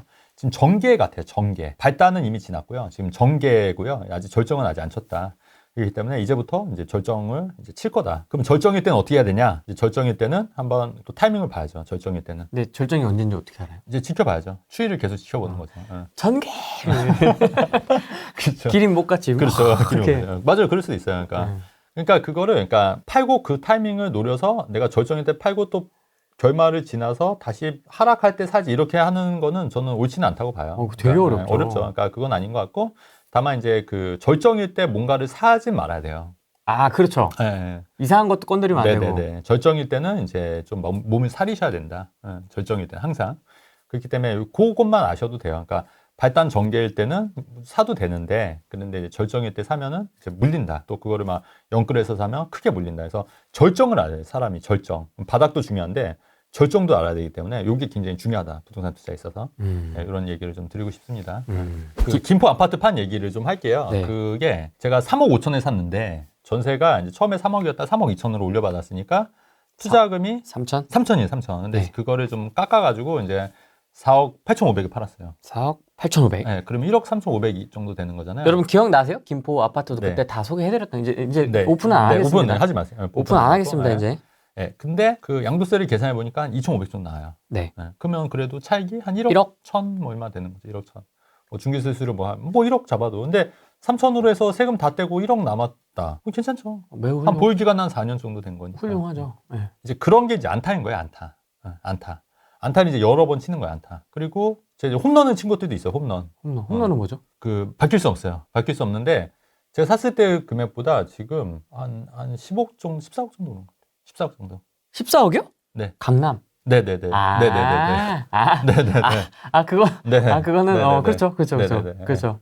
깜짝 놀랐습니다. 네네. 뭔가 해가지고, 내가 모르는 게 뭔가 있나? 했는데. 아니. 맞죠. 다, 그쵸. 그런 거 있고. 맞습니다. 이거는 맞아. 인정. 그러니까, 맞아요. 홈런도 있고, 안타도 있고. 근데 이제 홈런만 칠 수는 없어요, 사람이. 그쵸. 안타를 계속 휘둘러야 돼요, 안타를. 돈이 있어야 홈런을 치지. 3천이었다고요. 3천. 투자금 3천. 근데 지금은 3천으로는 힘든데, 네. 그래도 여전히 할 수는 있다. 적은 돈으로. 할 수 있다. 왜 파신 겁니까? 김포를? 제가 아시다시피, 열채가 넘어요. 네. 부동산이. 네. 그러면 1년에 한 채씩만 팔아도 10년 걸려요. 그러니까 지금부터 하나씩 팔으려고요. 안 팔고 그냥 계속 갖고 가면 되죠. 늙어서 뭐 열채 뭐 하러 했어요? 열 몇 채를 늙어서 이제 한 채씩 팔아서 이제 현금하고 이제 은퇴하시려고 10년 후에? 이제 준비하죠 저도. 그렇잖아요. 아니 왜냐면 그 같은 애 팔면 양도세 많이 나오니까 한 채씩 하나씩 팔아요. 나눠서 하나씩 한 채씩 하나씩 팔아서 뭐 그거를 뭐 나중에 해서 그리고 너무 여러 개니까 뭐 귀찮아 진짜. 전화 오지는 않아요. 새 아파트라. 근데 이제 뭐 임대 맞춰야 되고 뭐 이런 것도 있고 그다음에 또 신고하는 게 귀찮아요. 신고. 현황 신고하는 거예요? 부동산 현황 신고. 현황 신고하고 막 짜증. 그거 다들 귀찮아 하시더라고요. 엄청 귀찮아요, 진짜. 현황 신고. 그리고 올랐으니까 그냥 뭐 좀 싸게 판 거지. 그 시세보다는 그리고 여러분 그게 아무리 그 김포가 어떻게 보면은 상급지는 아니잖아요. 그래도 팔려요. 작년에 청주 팔았잖아요. 팔린다고요. 왜? 가격만 문제, 가격이 금액보다 싸면은 팔려요. 근데 여러분들은 높게 받으려고 하니까 안 팔리는 거예요, 그냥. 팔려. 안 팔리진 않아요. 아파트는 그래도 다 팔려요. 그리고 최근에 또 오피스에도 하나 팔았는데 그게 1억 3,500에 샀는 줄 알았더니 그 잘못 봤더라고요. 1억 3,500만 원에 샀더라고. 근데 1억 3천에 5만 원은 뭐예요? 나도 그게 5만 원. 그게 이제 뭐지? 그게 어떻게 되냐면 계약금 포기 물건 산 거예요. 그러니까 이제 1억 분양가가 1억 4,800 얼마 됐겠지. 그 마이너스 10%. 네, 그래서 1억 3,500인 줄 알았는데 1억 3,500만 원이더라고. 그래서 그걸 1억 3천에 팔아서 5만 원 손해 보긴 했어요, 그거는. 그래서 사실 요번에 그 양도차손 해서 좀 세금 절려고 했는데 크게 줄일 것 같지는 않더라고요. 네, 어쨌든 그렇게 처분하고 이제 저도 이제 좀 가고 이제 현금 보유를 좀 늘리고 좀 하려고요, 저도. 아니면 이제 그거를 뭐 해서 뭐 나중에 뭐 하나로 뭉치든가 뭐 이런 식으로 좀 하려고. 왜냐면 이제 내 집은 있으니까, 살 집은 있으니까 이제 그거 외에 아니면 이제 그다음에 월세 받고 있는 거는 당장은 안 팔고 이제 제가 지금 팔고 있는 거는 전세가 껴있는 것도 있잖아요. 그런 것들 위주로 이제 1년에 한 채씩 정리하고 있다. 김포가 뭔가 고점이라서라든지 그런 거 아니에요. 하락할 거라든지 이런 건 아니다. 네. 이제 시작 저게도 좀 기다리면 괜찮을 거예요. 그러니까 저는 좀 싸게 그냥 판 거고 저는 또 워낙 많이 있으니까 하나씩 정리한 거고 그다음에 거기는 또 5선이 또 개통이 되면 더 좋아질 지역이긴 한데 그게 또 인천이랑 또 김포시랑 또 싸우잖아요 맨날. 아직도 정리가 안 됐습니까? 그런 것 같아요. 그래서 하여간 정치인들의 문제다. 정치인들의 문제고 어쨌든 거기도 이제 굉장히 저평가된 지역 중에 하나이기 때문에 나쁘지 않을 건데 이제부터 이제 시작이에요. 수도권도 이제 그렇기 때문에 좀 길게 보시면 나쁘지 않을 거다 이런 말씀 드린 건데 이제 저는 제 경우는 좀 다르니까 이제 전략을 좀 달리한 것뿐이다 이렇게 이해하시면 될 것 같아요. 만약에 제 상황에서 그 아파트가 있었다면 저는 그거 끝까지 들고 갈 것 같아요. 그 나이에? 네. 그렇죠. 제 입장이라면 저는 이거 뭐 지금 그쵸. 상황에서는 들고 갈 것 같긴 그렇죠. 해요. 아직도 뭐 살날이 창창하니까.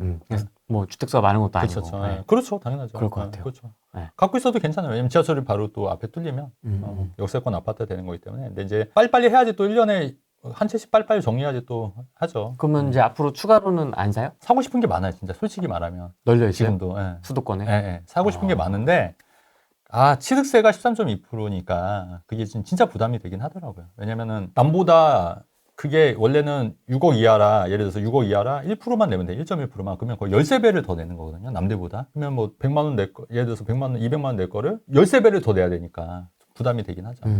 수익률이 깎이고 들어가니까. 그렇죠. 깎이 들어가니까. 근데 이제 최근에 좀 이슈가 된 게 뭐냐면 공시가격을 1억에서 2억으로 올린다는 얘기가 있어요. 취득세 완화가. 취득세를 풀라니까 자꾸 그러니까 이상한 것만 해서 이상한 것만 하려고. 근데 그것도 발표만 했지 안 됐어 아직 시행이. 안 됐어요 아직. 원래 취득세도 완화가 절반 줄여준다고 했거든요. 12%에서 6%, 8%에서 4% 했었잖아요 그거. 그게 안 됐다고. 통과가 안 된 거죠. 통과 안 되면 말만. 그러면서 지방 부동산 중내 사내 뭐 지금 난리잖아요. 어쩌라는 건지 어쩌라는 건지. 답답해. 미쳐버리겠어요. 어떻게 좀 방법 없을까? 아니 지금 막 어수선해서 지금 그거 신경 쓸 겨를이 없는 것 같아요. 그렇죠. 지금 워낙 정쟁을 심하게 하고 있기 그렇죠. 때문에. 그리고 상속세 완화된다는 것도 빨리빨리 해야지. 뭐 했으면은 뭐 좀 빨리빨리 해야 되는데 지금도 뭐 완화한다 안 한다 뭐 지금 뭐 어떻게 한다 막 빨리빨리 좀 진행됐으면 좋겠다는 거죠. 미쳐버리겠어요 진짜. 김포는 옛날 방송에서 여러 차례 저희가 화면도 띄워드렸고 뭐 이렇게 했었는데 이제는 못할 것 같아요. 맞아요. 시장이 이래가지고. 네, 그리고 하면 안 되는 게 제가 깜짝 놀란 게 그분은 제 얘기 듣고 바로 그냥 전화해서 집도 안 보고 가게금 쌌다는 거예요. 그러지 마. 제발 부탁이야. 그러지 마. 그럼 잘 됐으니까. 그러지 마. 아니야. 그래도 그러지 마. 맞아요. 이게 잘 될 때는 막 대표님 이러잖아요. 맞아요. 근데 이제 뭔가 좀 삐끗하잖아요. 버벅대가 바로 칼됩니다. 맞아요. 등에 칼 꽂습니다. 바로. 커뮤니티 이런 데다 막 글 씁니다. 막 이상한 거. DC 인사이드 이런 데다가 주새끼 때문에 내가 물렸다 뭐 이런 거. 네, 그러니까 그런 거 하지 말고. 네, 맞아요. 그래서 단지명 얘기하면 안 될 것 같아요. 또 하락장이 오면 그때는 또 자유롭게 또 하겠습니다. 그럼요. 아무도 안 볼 때. 그럼요. 아무도 안 볼 때 또 다 얘기하겠습니다. 단지. 그러니까 대기업이 건물 샀잖아요. 예. 그거 완전 이슈네. 그거 저한테 다 카톡이 오더라고요. 대기업 이거 건물 샀다고 왜 나한테 보내는 거예요? 나는 집도 없는데 건물 살 그 짤을 왜 나한테 다 보내더라고. 아니 왜 이렇게 보내는 거야 나한테? 전에 현금으로 300억짜리인가 200억짜리인가 뭐 그렇다고 하더라고. 이쁘더라고 간판도 대기업 뭐 이렇게 해놨더라고. 아주 이쁘장한 건물. 그러니까, 저기 우리가 알고 있는 그 빌딩 중개하는 맞아요. 법인에서 샀더라고요. 맞아요. 보란 듯이 샀더라고. 맞아요. 그래서 한편으로는 부럽다. 난 지금 뭐 하고 있는 거지 지금? 내가 지금 이거 내 프레이 TV 나올 때가 아닌데 지금. 진짜로 이게 사람 욕심이 한도 끝도 없는 게 더 높은 곳을 보기 때문에 이게 뭐 만약에 잠실 왔으면 대치동 가고 싶고 반포 가고 싶고 압구정동 가고 싶고 계속 이게 또 올라갈 수밖에 없는 거예요. 그러니까 재벌들도 또 나름 스트레스가 있을 거예요. 왜냐면은 저 재벌이 나보다 돈이 적었는데 많아지면 또 나도 분발해야겠다 이런 생각도 드는 거고 다 제가 상담하다 보니까 고민 않는 사람이 없어요. 그러니까 돈이 많아도 고민이고 돈이 없어도 고민인 것 같아요. 그러니까 사람 사는 거 다 비슷비슷한 것 같아요. 돈이 많아도 또 고민이고 또 나보다 더 앞서가는 사람들 보면은 좀 나도 좀 열심히 분발해야겠다 이런 생각도 들고 뭐 그게 뭐 사람이죠. 저도 두 가지 생각이 건물 상 얘기 듣고 두 가지 생각이 동시에 들더라고요. 그 사업가의 관점, 자영업자의 관점에서 나도 열심히 진짜 해야 되겠구나. 저렇게 열심히 이미 벌어놓은 사람들도 저렇게 열심히 하는데 나도 열심히 해야 되겠다라는 생각도 들고 일단 이게 제일 먼저 들었고 두 번째는 저 새끼들 얼마나 땡긴 거야 도대체. 저 새끼들 수강생들 고열을 빨아가지고 씨 도대체 얼마를 땡긴 거야.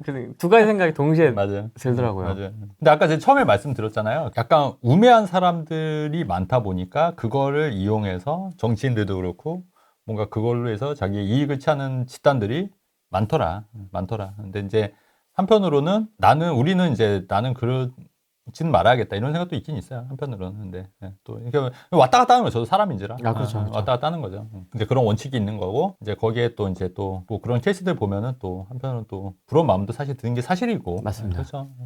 그런 원칙 이게 뭐 저도 사람인지라 뭐 계속 왔다 갔다 하는 거죠. 하면서 또 대신에 이제 저는 또 나름 그 보람도 많이 있어요. 진짜로 보람이 있는 게 잘 되신 분들 같은 경우에도 정말 보면은 정말 보람이 있긴 해요. 그러니까 잘 되신 분도 있고 또 그분들이 또 고맙다고 인정해 줄 때 되면은 정말 저는 정말 고맙죠. 그런 것도 또 있고 그게 또 저의 뭐 또 일의 원동력이 되지 않나 그런 생각도 드는 거죠. 뭐. 그래서 이번 이제 어떻게 보면 이 건물의 상징성이 가장 최근에 그 상승장의 결과물이잖아요. 네네네. 이 상승장의 최대 수혜자는 아무튼 그 대기업이었다. 네네네. 저는 그렇게 보고 있고. 맞아요.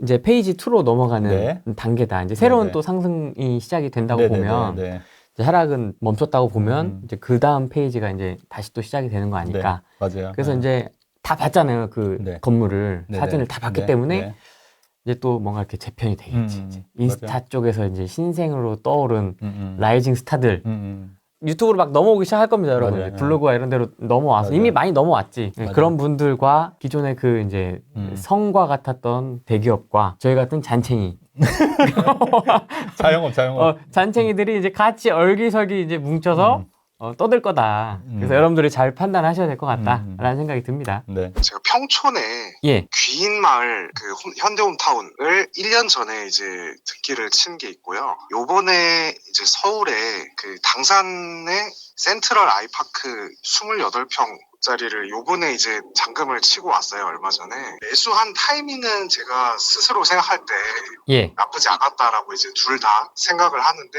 약간 이제 잔금을 치고 나서 보니까 조금 물건 선택에 대한 조금 아쉬움이 좀 개인적으로 좀 있더라고요. 당산에 대해서요? 네.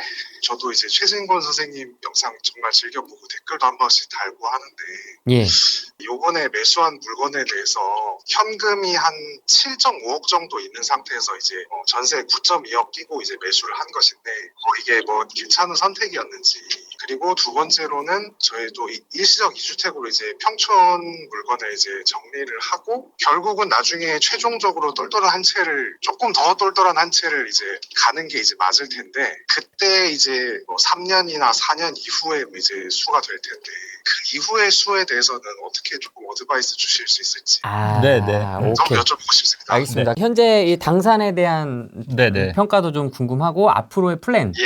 그 상하아파트 재건축된 거죠? 네. 그래서 그 당산 매미안 뒤에 있고 맞아요. 한 800세대 정도 건축되지 않아요. 맞아요. 이 재건축 생각보다 굉장히 빨리 됐더라고요. 그래서 여기 34평 하신 거죠? 16억 7천에 사신 거네요? 28평입니다. 28평을 16억 7천에 사신 거구나. 어쨌든 이거는 뭐 시세보다는 좀 금매로 사신 거 조금 싸게 사신 거예요? 아니면?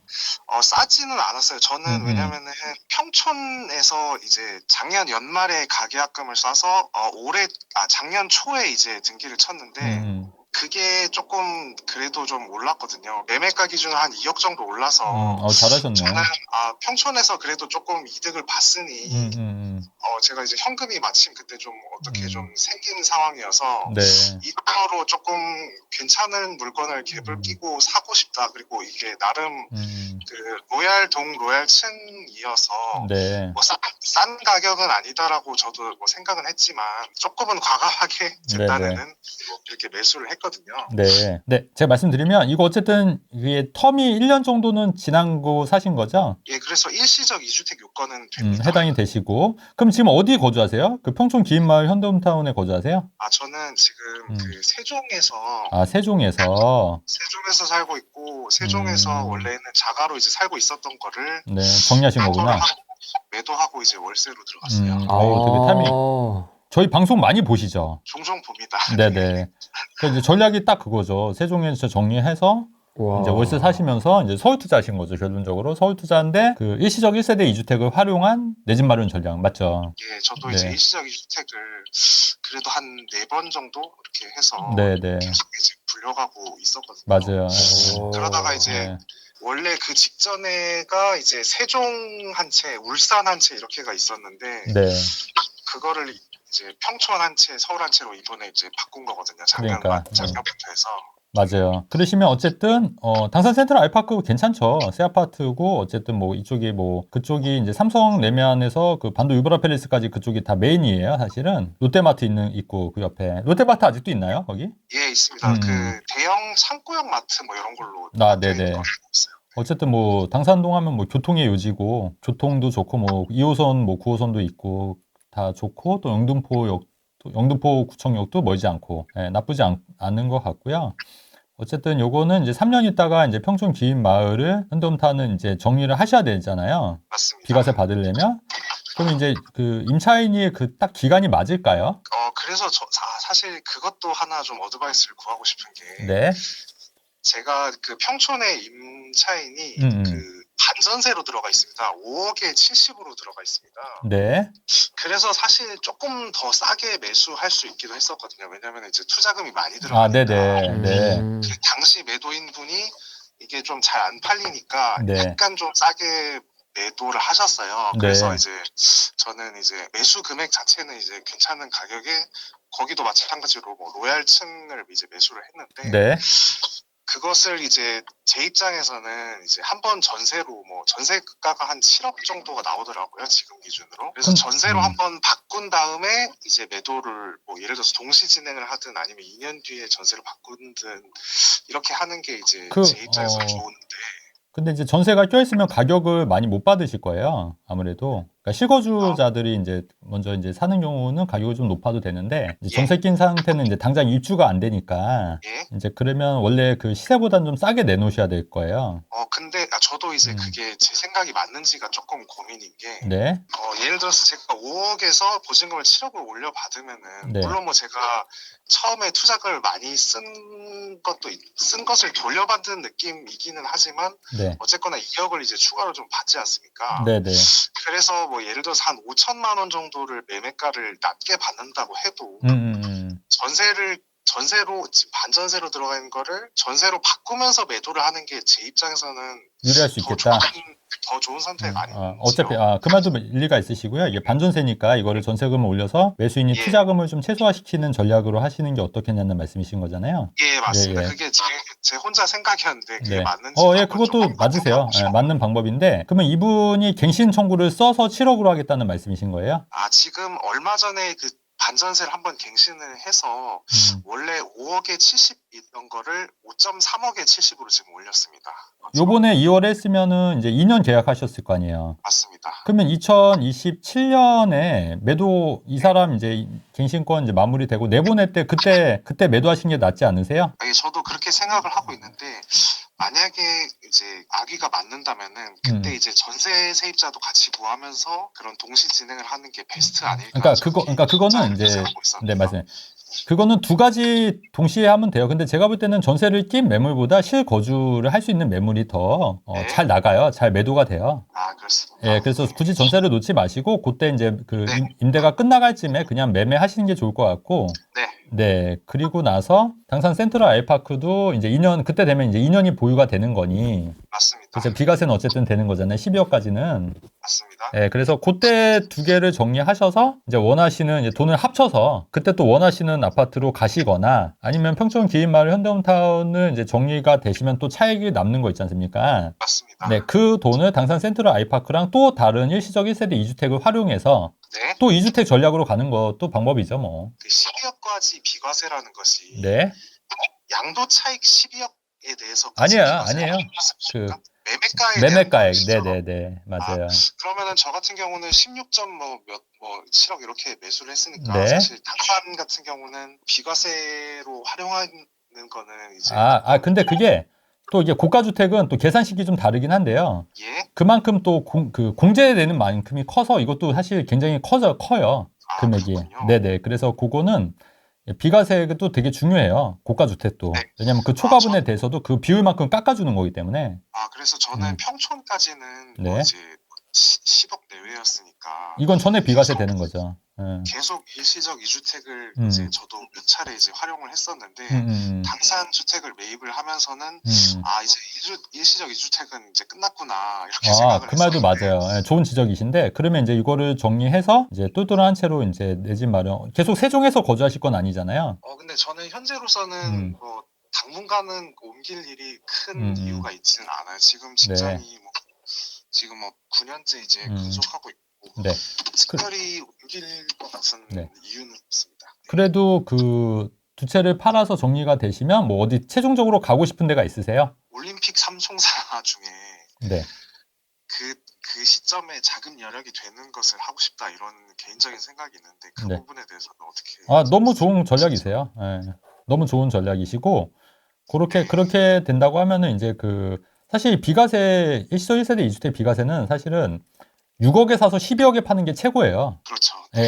근데 이제 그 단계는 넘어섰기 때문에 그렇다고 하면 전략을 다시 짜서 이제 똘똘한 한 채 그 장기 보유 특별 공제 쪽으로 가셔야 되는 거예요. 왜냐면 그래야지 80% 적용되니까. 그러면 이거 두 개 정리해서 이제 뭐 아까 말한 뭐 송파권 있지 않습니까? 그쪽으로 가시는 전략은 유효하시기 때문에 그렇게 하시면 될 것 같아요.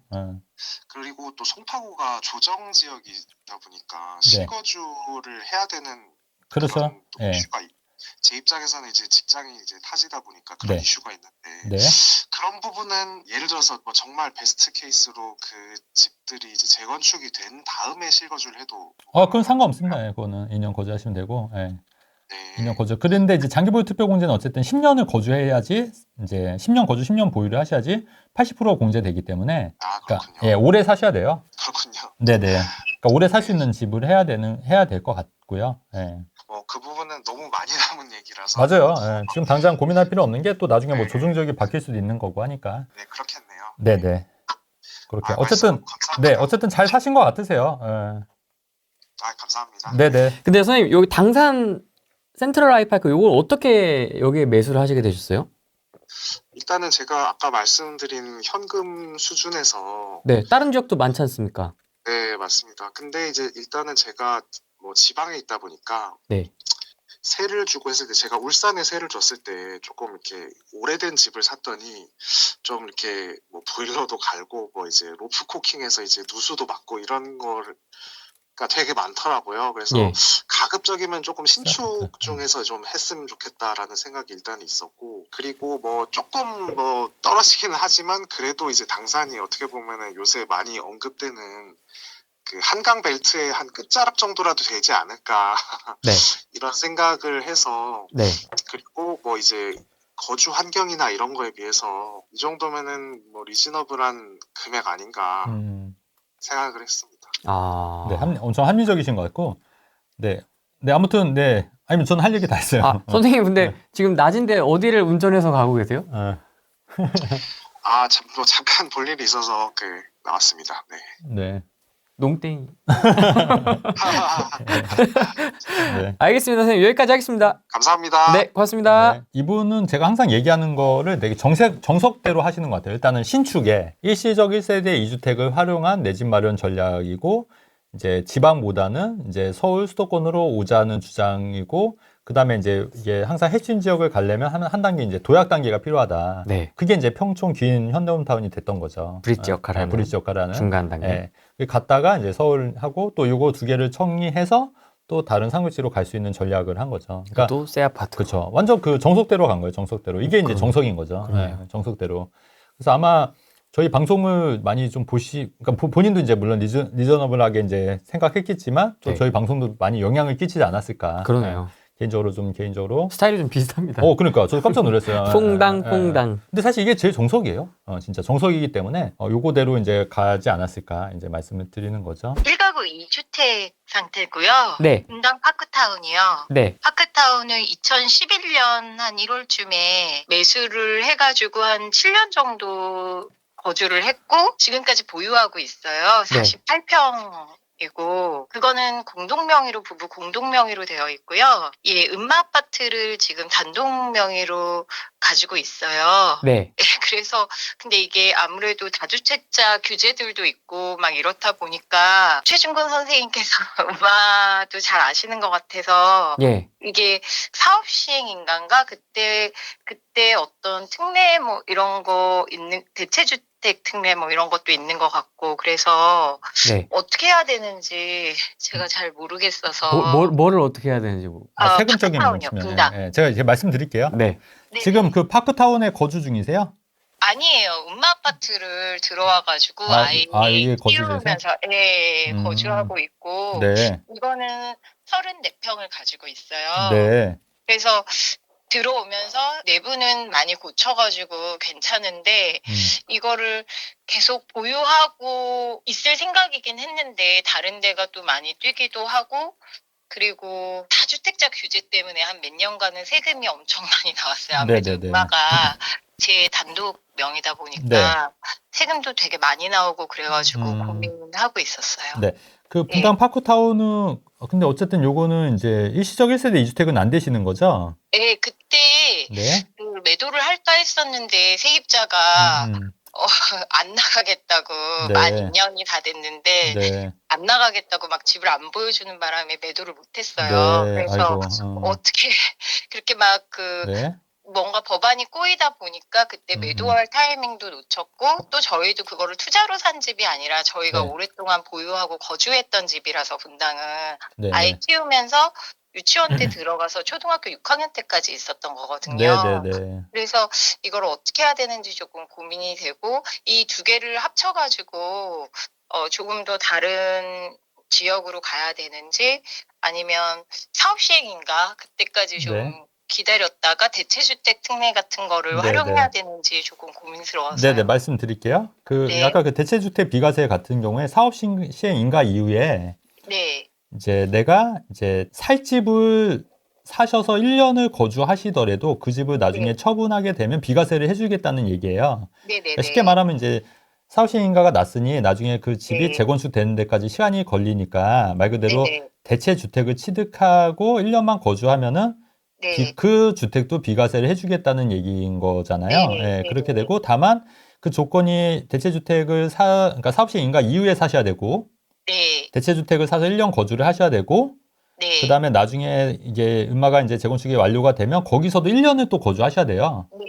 음마에서도 1년을 더 거주해야 돼요. 네네, 그럼요.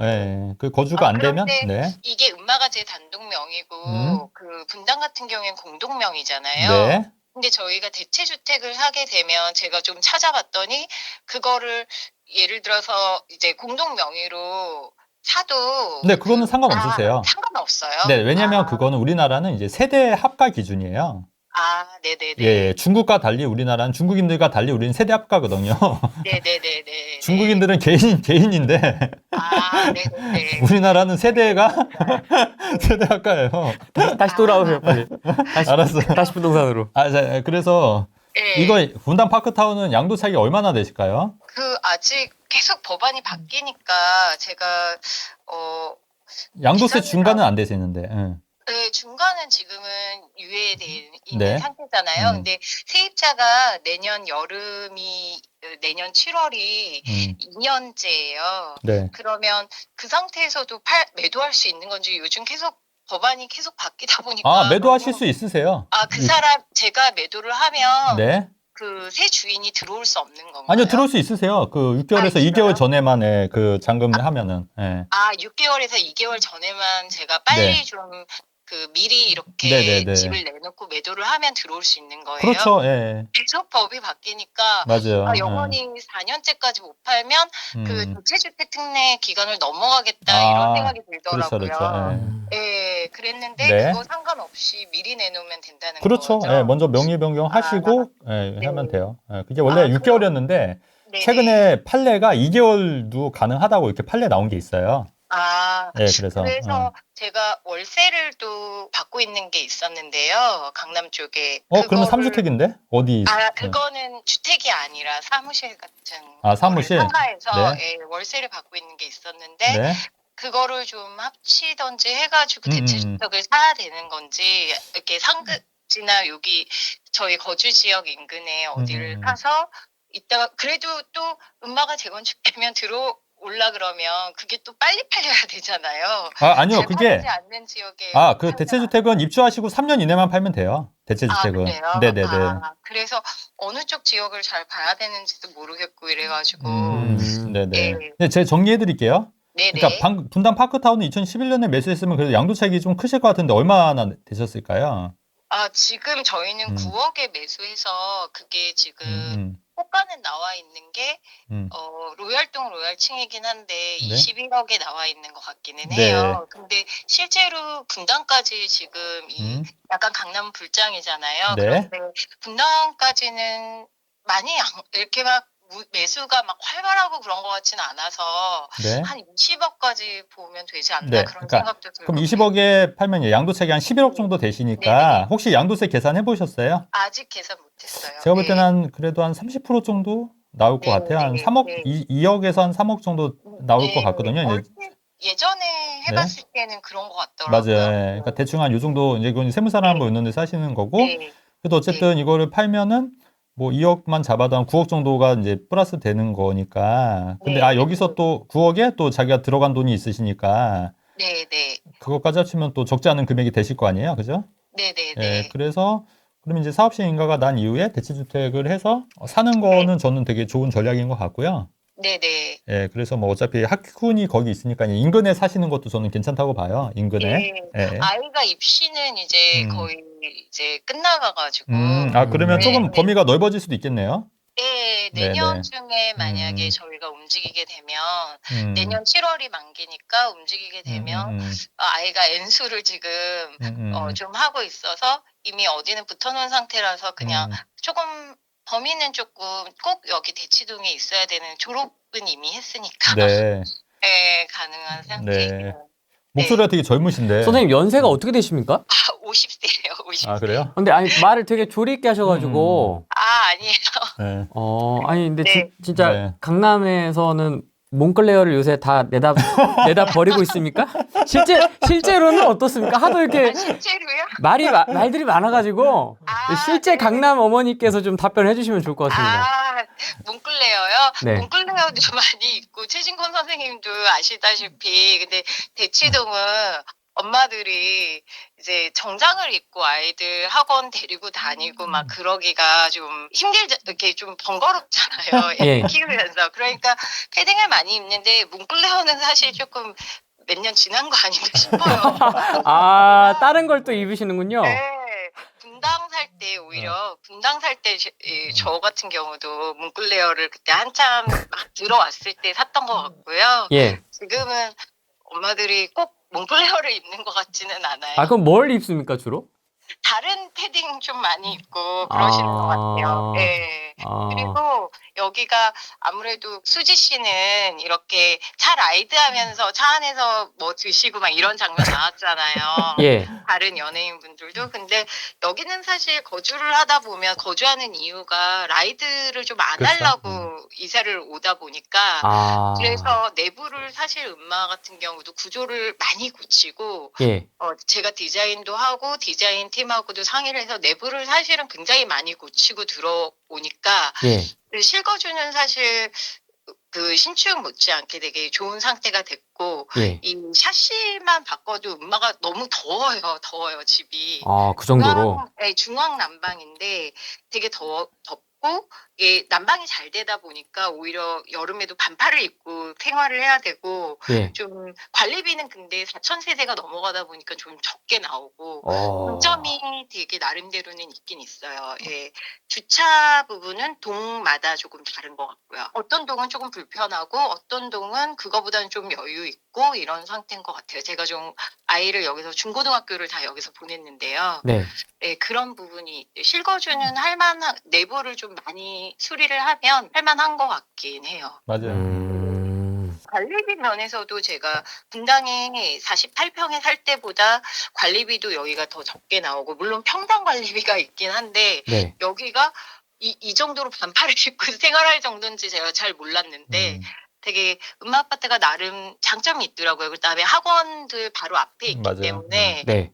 고등학교 한 3학년쯤 딱 돼서는 이게 길에서 버리는 시간들도 고등학교 때는 되게 크니까 네. 예, 여기 실거주하면 장점들이 있더라고요. 여기 토지거래 허가제라서 사실 매수해서 실거주로 살아야 되잖아요. 근데 그런 장점들이 있더라고요. 네. 그러니까 어떻게 음방 홍보를 제가 하는 것처럼. 네. 아니, 그러니까 좋은 아파트인 걸 뭐 전 국민이 다 알고 있으니까. 그래서 네네. 실생활이 좀 궁금했습니다. 실생활은 내부 같은 경우에는 이게 바깥에서 보면 하얀색 샤시로 바뀐 집들이 있거든요. 예. 그런 집들은 이제 토지거래 허가제 되면서 집주인들이 실거주 2년을 사실 해야 되니까 네. 많이 고쳐가지고 한 반 정도 어떤 동들은 되게 많은 퍼센테이지로 한 50%, 40% 이상 요즘은 이렇게 샤시들만 딱 봐도 이 동에 뭐 실거주하는 사람들이 몇 프로 되는구나 이거에 좀 감이 오거든요.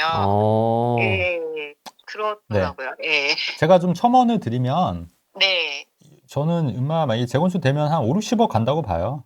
예, 그럴 것 같죠, 선생님. 네, 맞아요. 왜냐하면 입지가 워낙 좋아서. 말씀하세요. 근데 이게 올해 말에 사실 사업 시행인가를 목표로 하고 있다고 그랬잖아요. 음악파크가 저희 조합에선 그렇게 얘기를 했는데 저희가 내년에 그러면 그 분당을 팔 수 있는 여건이 되는 거잖아요. 내년 그렇죠? 7월에 만기니까. 그러면 그때쯤에 그러면 한 6개월을 남겨놓고 매도를 하기 시작해가지고 그때 대체주택을 사도 좀 여유롭겠다라는 말씀이신 거죠, 선생님? 그럼요. 관리 처분인가 뭐 바로 날 건 아니니까. 그렇게 하시고 제가 하나 또 팁을 드리면 이제 그 대체주택 비과세가 되는 거는 별개고 어차피 이건 일시적 1세대 2주택은 아니지 않고 음마를 이제 계속 갖고 있어야 되지 않습니까? 근데 또 조정 지역에 만약에 대체주택을 사면 또 이게 그 취득세가 8%가 되는 거예요. 그래요? 네네. 2주택이니까. 네네. 그래서 제가 볼 땐 범위를 좀 더 넓히시면은 강동구 쪽이 제가 볼 땐 괜찮을 것 같아요. 강동구나 과천. 과천이요? 제가 과천은 전혀 모르는데 강동구라 그러면 제가 강남에서 태어나가지고 이쪽에서 자라서 제가 지역을 잘 모르는데 송파구를 넘어간 거를 강동구라고. 야, 이거 토종 강남인이시군요. 제가 잘 몰라가지고. 그 명일동, 상일동, 뭐 고덕동 이런 데 모르세요? 강동구? 그 옆이 그쪽이라고 제가 얘기 들었는데 그쪽으로. 취득세 8%를 안 받으시려면. 취득세 8%를 안 받으려면요? 감사합니다. 이것 때문에 제가 되게 많이 고민을 했는데 답이 안 나왔어요. 그래가지고 마침 선생님께서 얼마나 좀 보유하고 있으신 것 같은 느낌도 들고 해서 너무 여쭤보고 싶었거든요. 근데 전화 연결된 게 꿈 같아요. 그러면 제가 매수를 할 때 그러면 제가 월세 받고 있는 것들에서 월세 받고 있는 거에서 조금 대출을 받든지 해가지고 같이 대체주택을 사고 거기 1년 거주하고 해가지고 이렇게 그런 전략으로 하시면 좋을 것 같아요. 네네. 그런 식으로. 알겠습니다. 너무 감사합니다. 네, 고맙습니다, 선생님. 네. 강동구를 모르실 수도 있겠구나. 거기서 이제 살고 자라서 이제 하셨으면. 그렇죠? 이 선생님은 찐이야. 강남 찐이야. 진짜 몰라. 그냥 뭐 그런 걸 떠나서 그냥 밖으로 안 나가본 느낌? 분당까지만 이제 사시고. 분당, 강남 여기만 아는 그런 느낌? 뭐 이런 느낌입니다. 몽클레어를 누가 입어요? 지금 시대가 어느 때인데 몇 년 전 얘기를 하고 있는 이런 느낌이잖아요, 지금. 그렇죠. 찐이다. 그래서 제가 오늘 팁 그래도 많이 드린 것 같아요. 대체주택 관련돼서 좀 많이 그래도 그 범위라도 좀 많이 추려드렸고 뭐 비과세나 뭐 이런 것들 좀 다 알려드린 것 같아요. 근데 이게 진짜 어떻게 보면은 제가 뭐 제 자랑 좀 하면은 이분은 진짜 몇 날 며칠 고민했을 거예요. 진짜로. 몇 달을 고민했을걸요. 근데 제가 그냥 단번에 지금 해결책을 드린 거잖아요. 근데 이게 진짜 되게 중요한 것 같아요. 그러니까 어떤 분들한테는 몇 달이 고민인 거예요, 사실은. 근데 그거를 제가 불과 한 10분 만에, 5분 만에 다 이제 해결책까지 다 솔루션까지 제시를 했기 때문에 그런 거 보면은 참. 근데 이걸 되게 좀 가볍게 받아들이시는 것 같아요. 많은 사람들이 사실 어마어마한 거거든요, 이게. 어떻게 보면 돈으로 환산할 수 없는 거예요. 왜냐면 이런 차이 때문에 취득세 8%에서 3.5% 아끼는 것도 어마어마한 거고, 그게 또 이게 말 한마디에 그 몇 억이 몇십억이 차이가 날 수가 있는 거잖아요, 사실은. 근데 그거를 좀 많이 방송 보신 분들이 아셨으면 좋겠다는 좀 생각도 좀 듭니다. 깨알 홍보. 그러니까 좀 이렇게 흘려 지나가는 말을 잘 캐치를 하셔야 됩니다. 맞아. 대표님은 그러니까 중요합니다 하면서 이렇게 막 이렇게 강조를 하는 스타일은 아니라서 그냥 슬슬 풀어내는 스타일이라서 그걸 좀 캐치를 잘 하시면 좋을 것 같습니다. 맞습니다. 수원에 살고 있는데요. 예. 근데 제가 이제 갈아타기를 하려고 하는데 저희가 그래서 작년 10월부터 계속 집을 이제 강남 상구로 가고 싶어서 계속 보러 다녔어요. 네. 근데 이제는 갈 수 없는 가격이 됐더라고요. 네.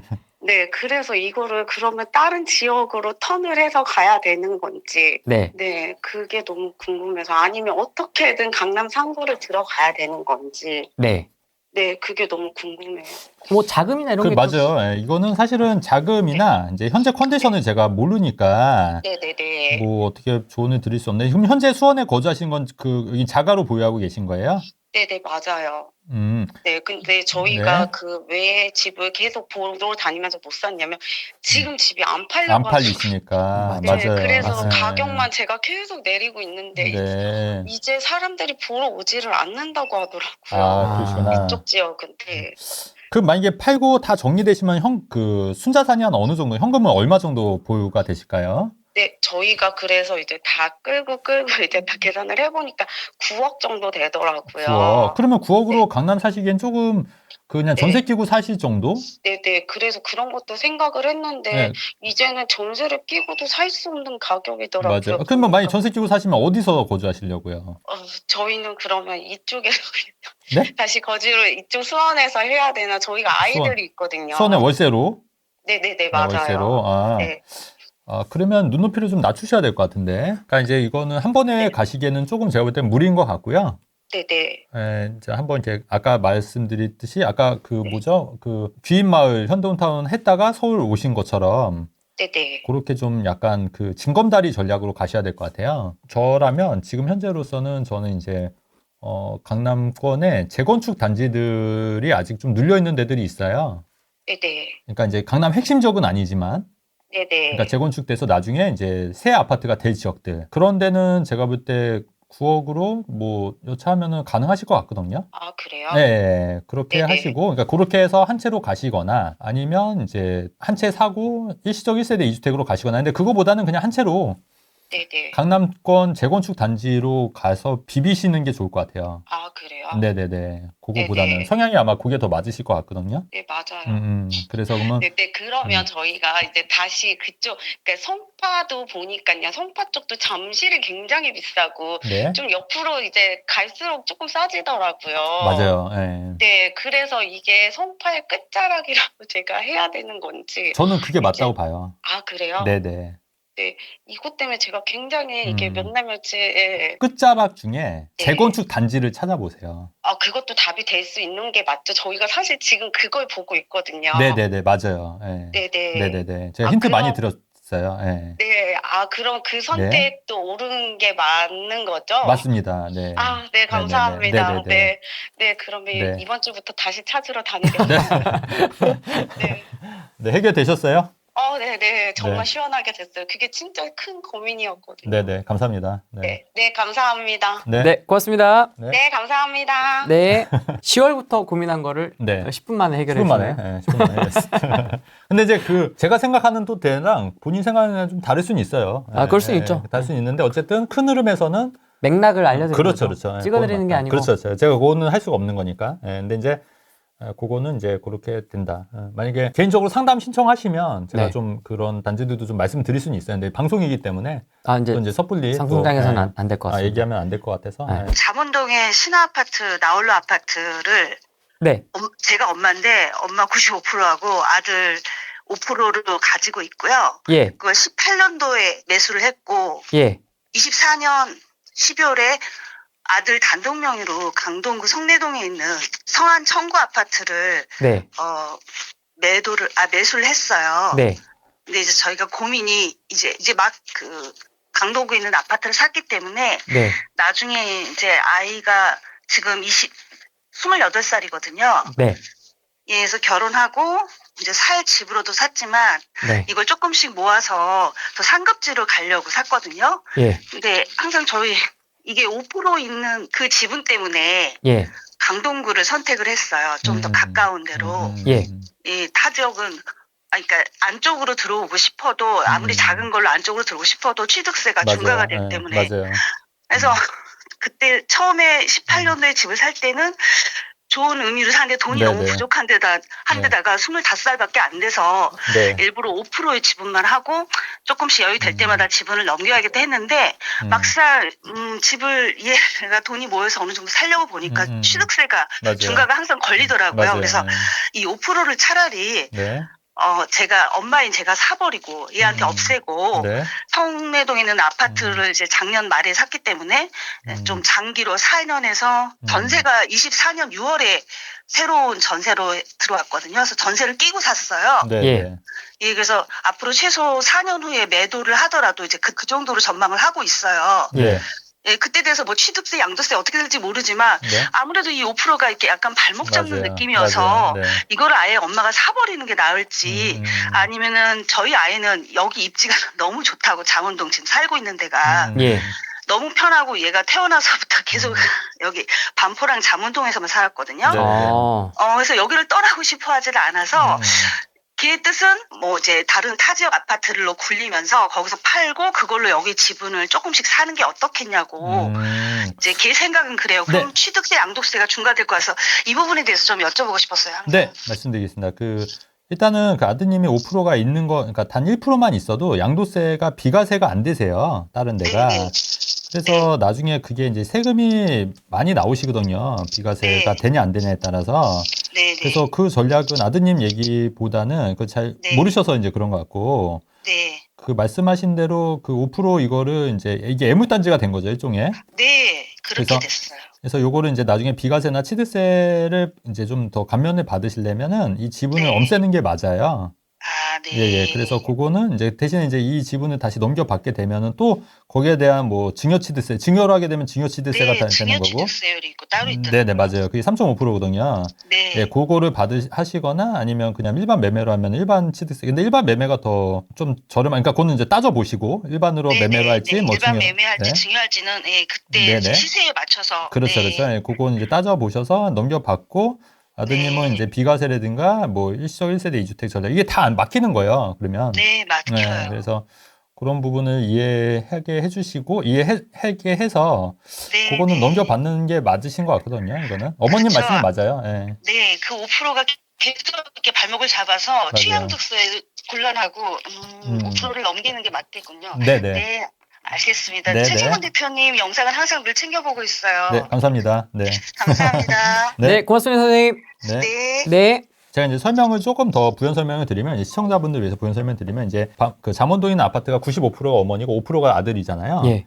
근데 이제 우리가 항상 세대로 묶이잖아요. 근데 이거는 세대로 묶이다 보니까 이제 세대 분리를 한다 하더라도 이거는 이제 2주택이 돼버리는 거예요. 둘 다. 그러니까 그런 경우가 있는 거예요. 그래서 이거를 이제 그 강동구에 있는 청구 아파트를 사더라도 이게 왜 강동구를 선택하셨냐면 송파구를, 그러니까 강남 상구나 송파구를 반포나 이쪽 사고 싶어도 2주택이. 그렇죠. 2주택이니까 시세가 8%가 되는 거예요, 이게. 이거 완전 게르기. 그렇죠. 네, 게르기. 그러니까 어쩔 수 없이 강동구를 선택했다는 거예요. 제가 아까 말씀드린 그 헬리오시티냐 둔촌주공이냐 할 때 강동구는 조정지역이 아니기 때문에 취득세가 낮다고 말씀드린 거잖아요. 네. 그래서 강동구를 선택한 거고 최근에 강동구가 오르는 이유도 이런 이유 때문에 그런 거예요. 사실은. 예, 그래서 이거를 강동구에 샀는데 근데 이제 생각해보면 1주택이 아니니까 어쨌든 항상 2주택 꼬리표가 달리니까 이 나중에 강동구에는 청구 아파트를 팔아도 비과세가 안 되는 거예요. 일반세율인 거예요. 이 5% 지분 때문에. 그래서 되게 조심해야 돼요. 1%. 그래서 섣불리 이렇게 지분 이렇게 그 자식한테 넘기고 이런 거 별로 안 좋아요. 사실은. 예, 이런 케이스가 있기 때문에 그렇게 이제 되는 거죠. 그러니까 어쨌든 네. 하나 또 배웠네요. 지분 그렇죠. 관련된 것도 하나 배웠네요. 저희. 네네. 그리고 제가 오늘 팁 하나 또 드릴 게 뭐가 있냐면 저도 이번에 오늘 다 좀 얘기 많이 풀려고요. 또 이런 말씀들 하나 더 하면은 뭐냐면 예전에 의정부 같이 아파트 보러 왔었잖아요. 의정부에. 네, 촬영도 했었죠. 네, 촬영. 네. 근데 거기가 이제 2년이 지났어요. 그래서 월세를 받고 있었는데 그거를 이제 만기가 된 거예요. 근데 저도 몰랐는데 임차인이 법인이면 갱신 청구가 안 돼요. 그래요? 사람이 아니니까? 사람이 아니니까. 나도 요번에 이제 하면서 알았는데 저도 이제 많이 배우는 거여서 그래서 다행인 게 이번에 전세 놓으려고 알아봤더니 내가 산 금액이 전세가인 거야 지금. 그래서 전세로 돌리려고. 그리고 이 사람이 법인이거든요. 갱신 청구 내가 안 된다고 그랬어. 그랬더니 알았대. 나간대? 나간대요. 착하다. 협조해주겠대. 어차피 그 법이 그렇게 법이니까. 그래서 그 월세를 전세로 놓으면은 저는 원금 매수가 다 되는 거예요. 그때 왜? 보여줬잖아. 그게 그 2년 전이었잖아요. 그게. 그 막 그때 등기하고 할 때. 맞아요. 영상 아마 있을 거예요. 그러니까. 그래서 여러분들 그 팁 하나 더 드리면 임차인이 법인이면 갱신 청구 안 되기 때문에 임차인을 법인으로 두세요. 그러니까 임대인이 법인이면 나중에 뭐 전세금 떼먹고 이러면은 골치 아프잖아요. 그게 아니라 임차인이 법인이면은 갱신 청구 안 되기 때문에 더 유리할 수가 있다. 요거 팁 하나 꼭 드리고 싶어서. 원금 회수가 다 됐다는 얘기는 내 돈이 거의 안 들었네. 내 돈이 아예 회수가 다 됐기 때문에 돈 투자가 제로인 거예요, 제로. 대출 끄고. 그 완전 갖고 가는 거지 그냥. 그냥 갖고 가는 거지. 뭐 어차피 내 돈 다 회수했으니까. 내가 산 금액에 전세를 맞췄으니까. 또 하나의 무비 투자가 또 그렇죠. 그렇게 완성이 그렇죠. 되네요. 이것도 안 타잖아요, 안 타. 댓글 중에 좀 눈에 띄는 댓글이 있는데 상담에 초양극화라고 지방에 갖고 있는 사람들은 전화하면 안 되냐고. 아니 하셔도 돼요. 저희가 뭐 막은 게 아니고 하셔도. 음마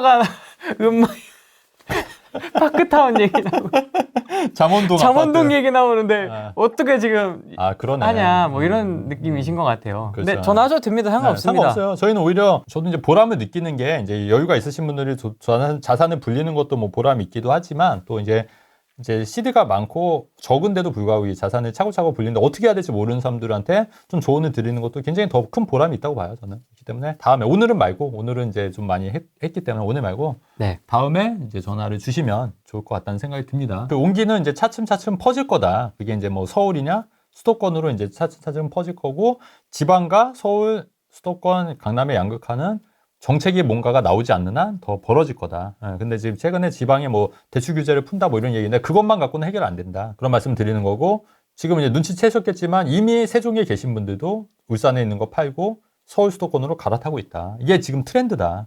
상담하시는 분들도 대부분 보면 상급지 갈아타기다. 지금 다 상급지 갈아타기잖아요. 그렇기 때문에 지금 이런 분위기는 점점 갈 거고 다만 순차적으로 자산이 없는데 상급지를 못 가시는 분들은 내 차례는 조금 더 기다리면 되실 거다. 그래서 좀 기다리면은 기회가 있을 것 같고 또 빨리 이제 또 중요한 게 뭐냐면 빨리 현금 흐름이나 그 좀 자산을 빨리 축적해서 또 내 집 마련이나 이런 걸 좀 빨리 시급하게 하시는 것도 필요하겠다. 그리고 한 가지 더 말씀드리면은 너무 그런 폭락론을 얘기하시는 분들 말을 너무 귀담아 듣지 말아라. 그냥 소음으로 생각해라. 이것도 좀 드리고 싶은 얘기예요. 알겠습니다. 오늘은 여기까지 하겠습니다. 고맙습니다. 네.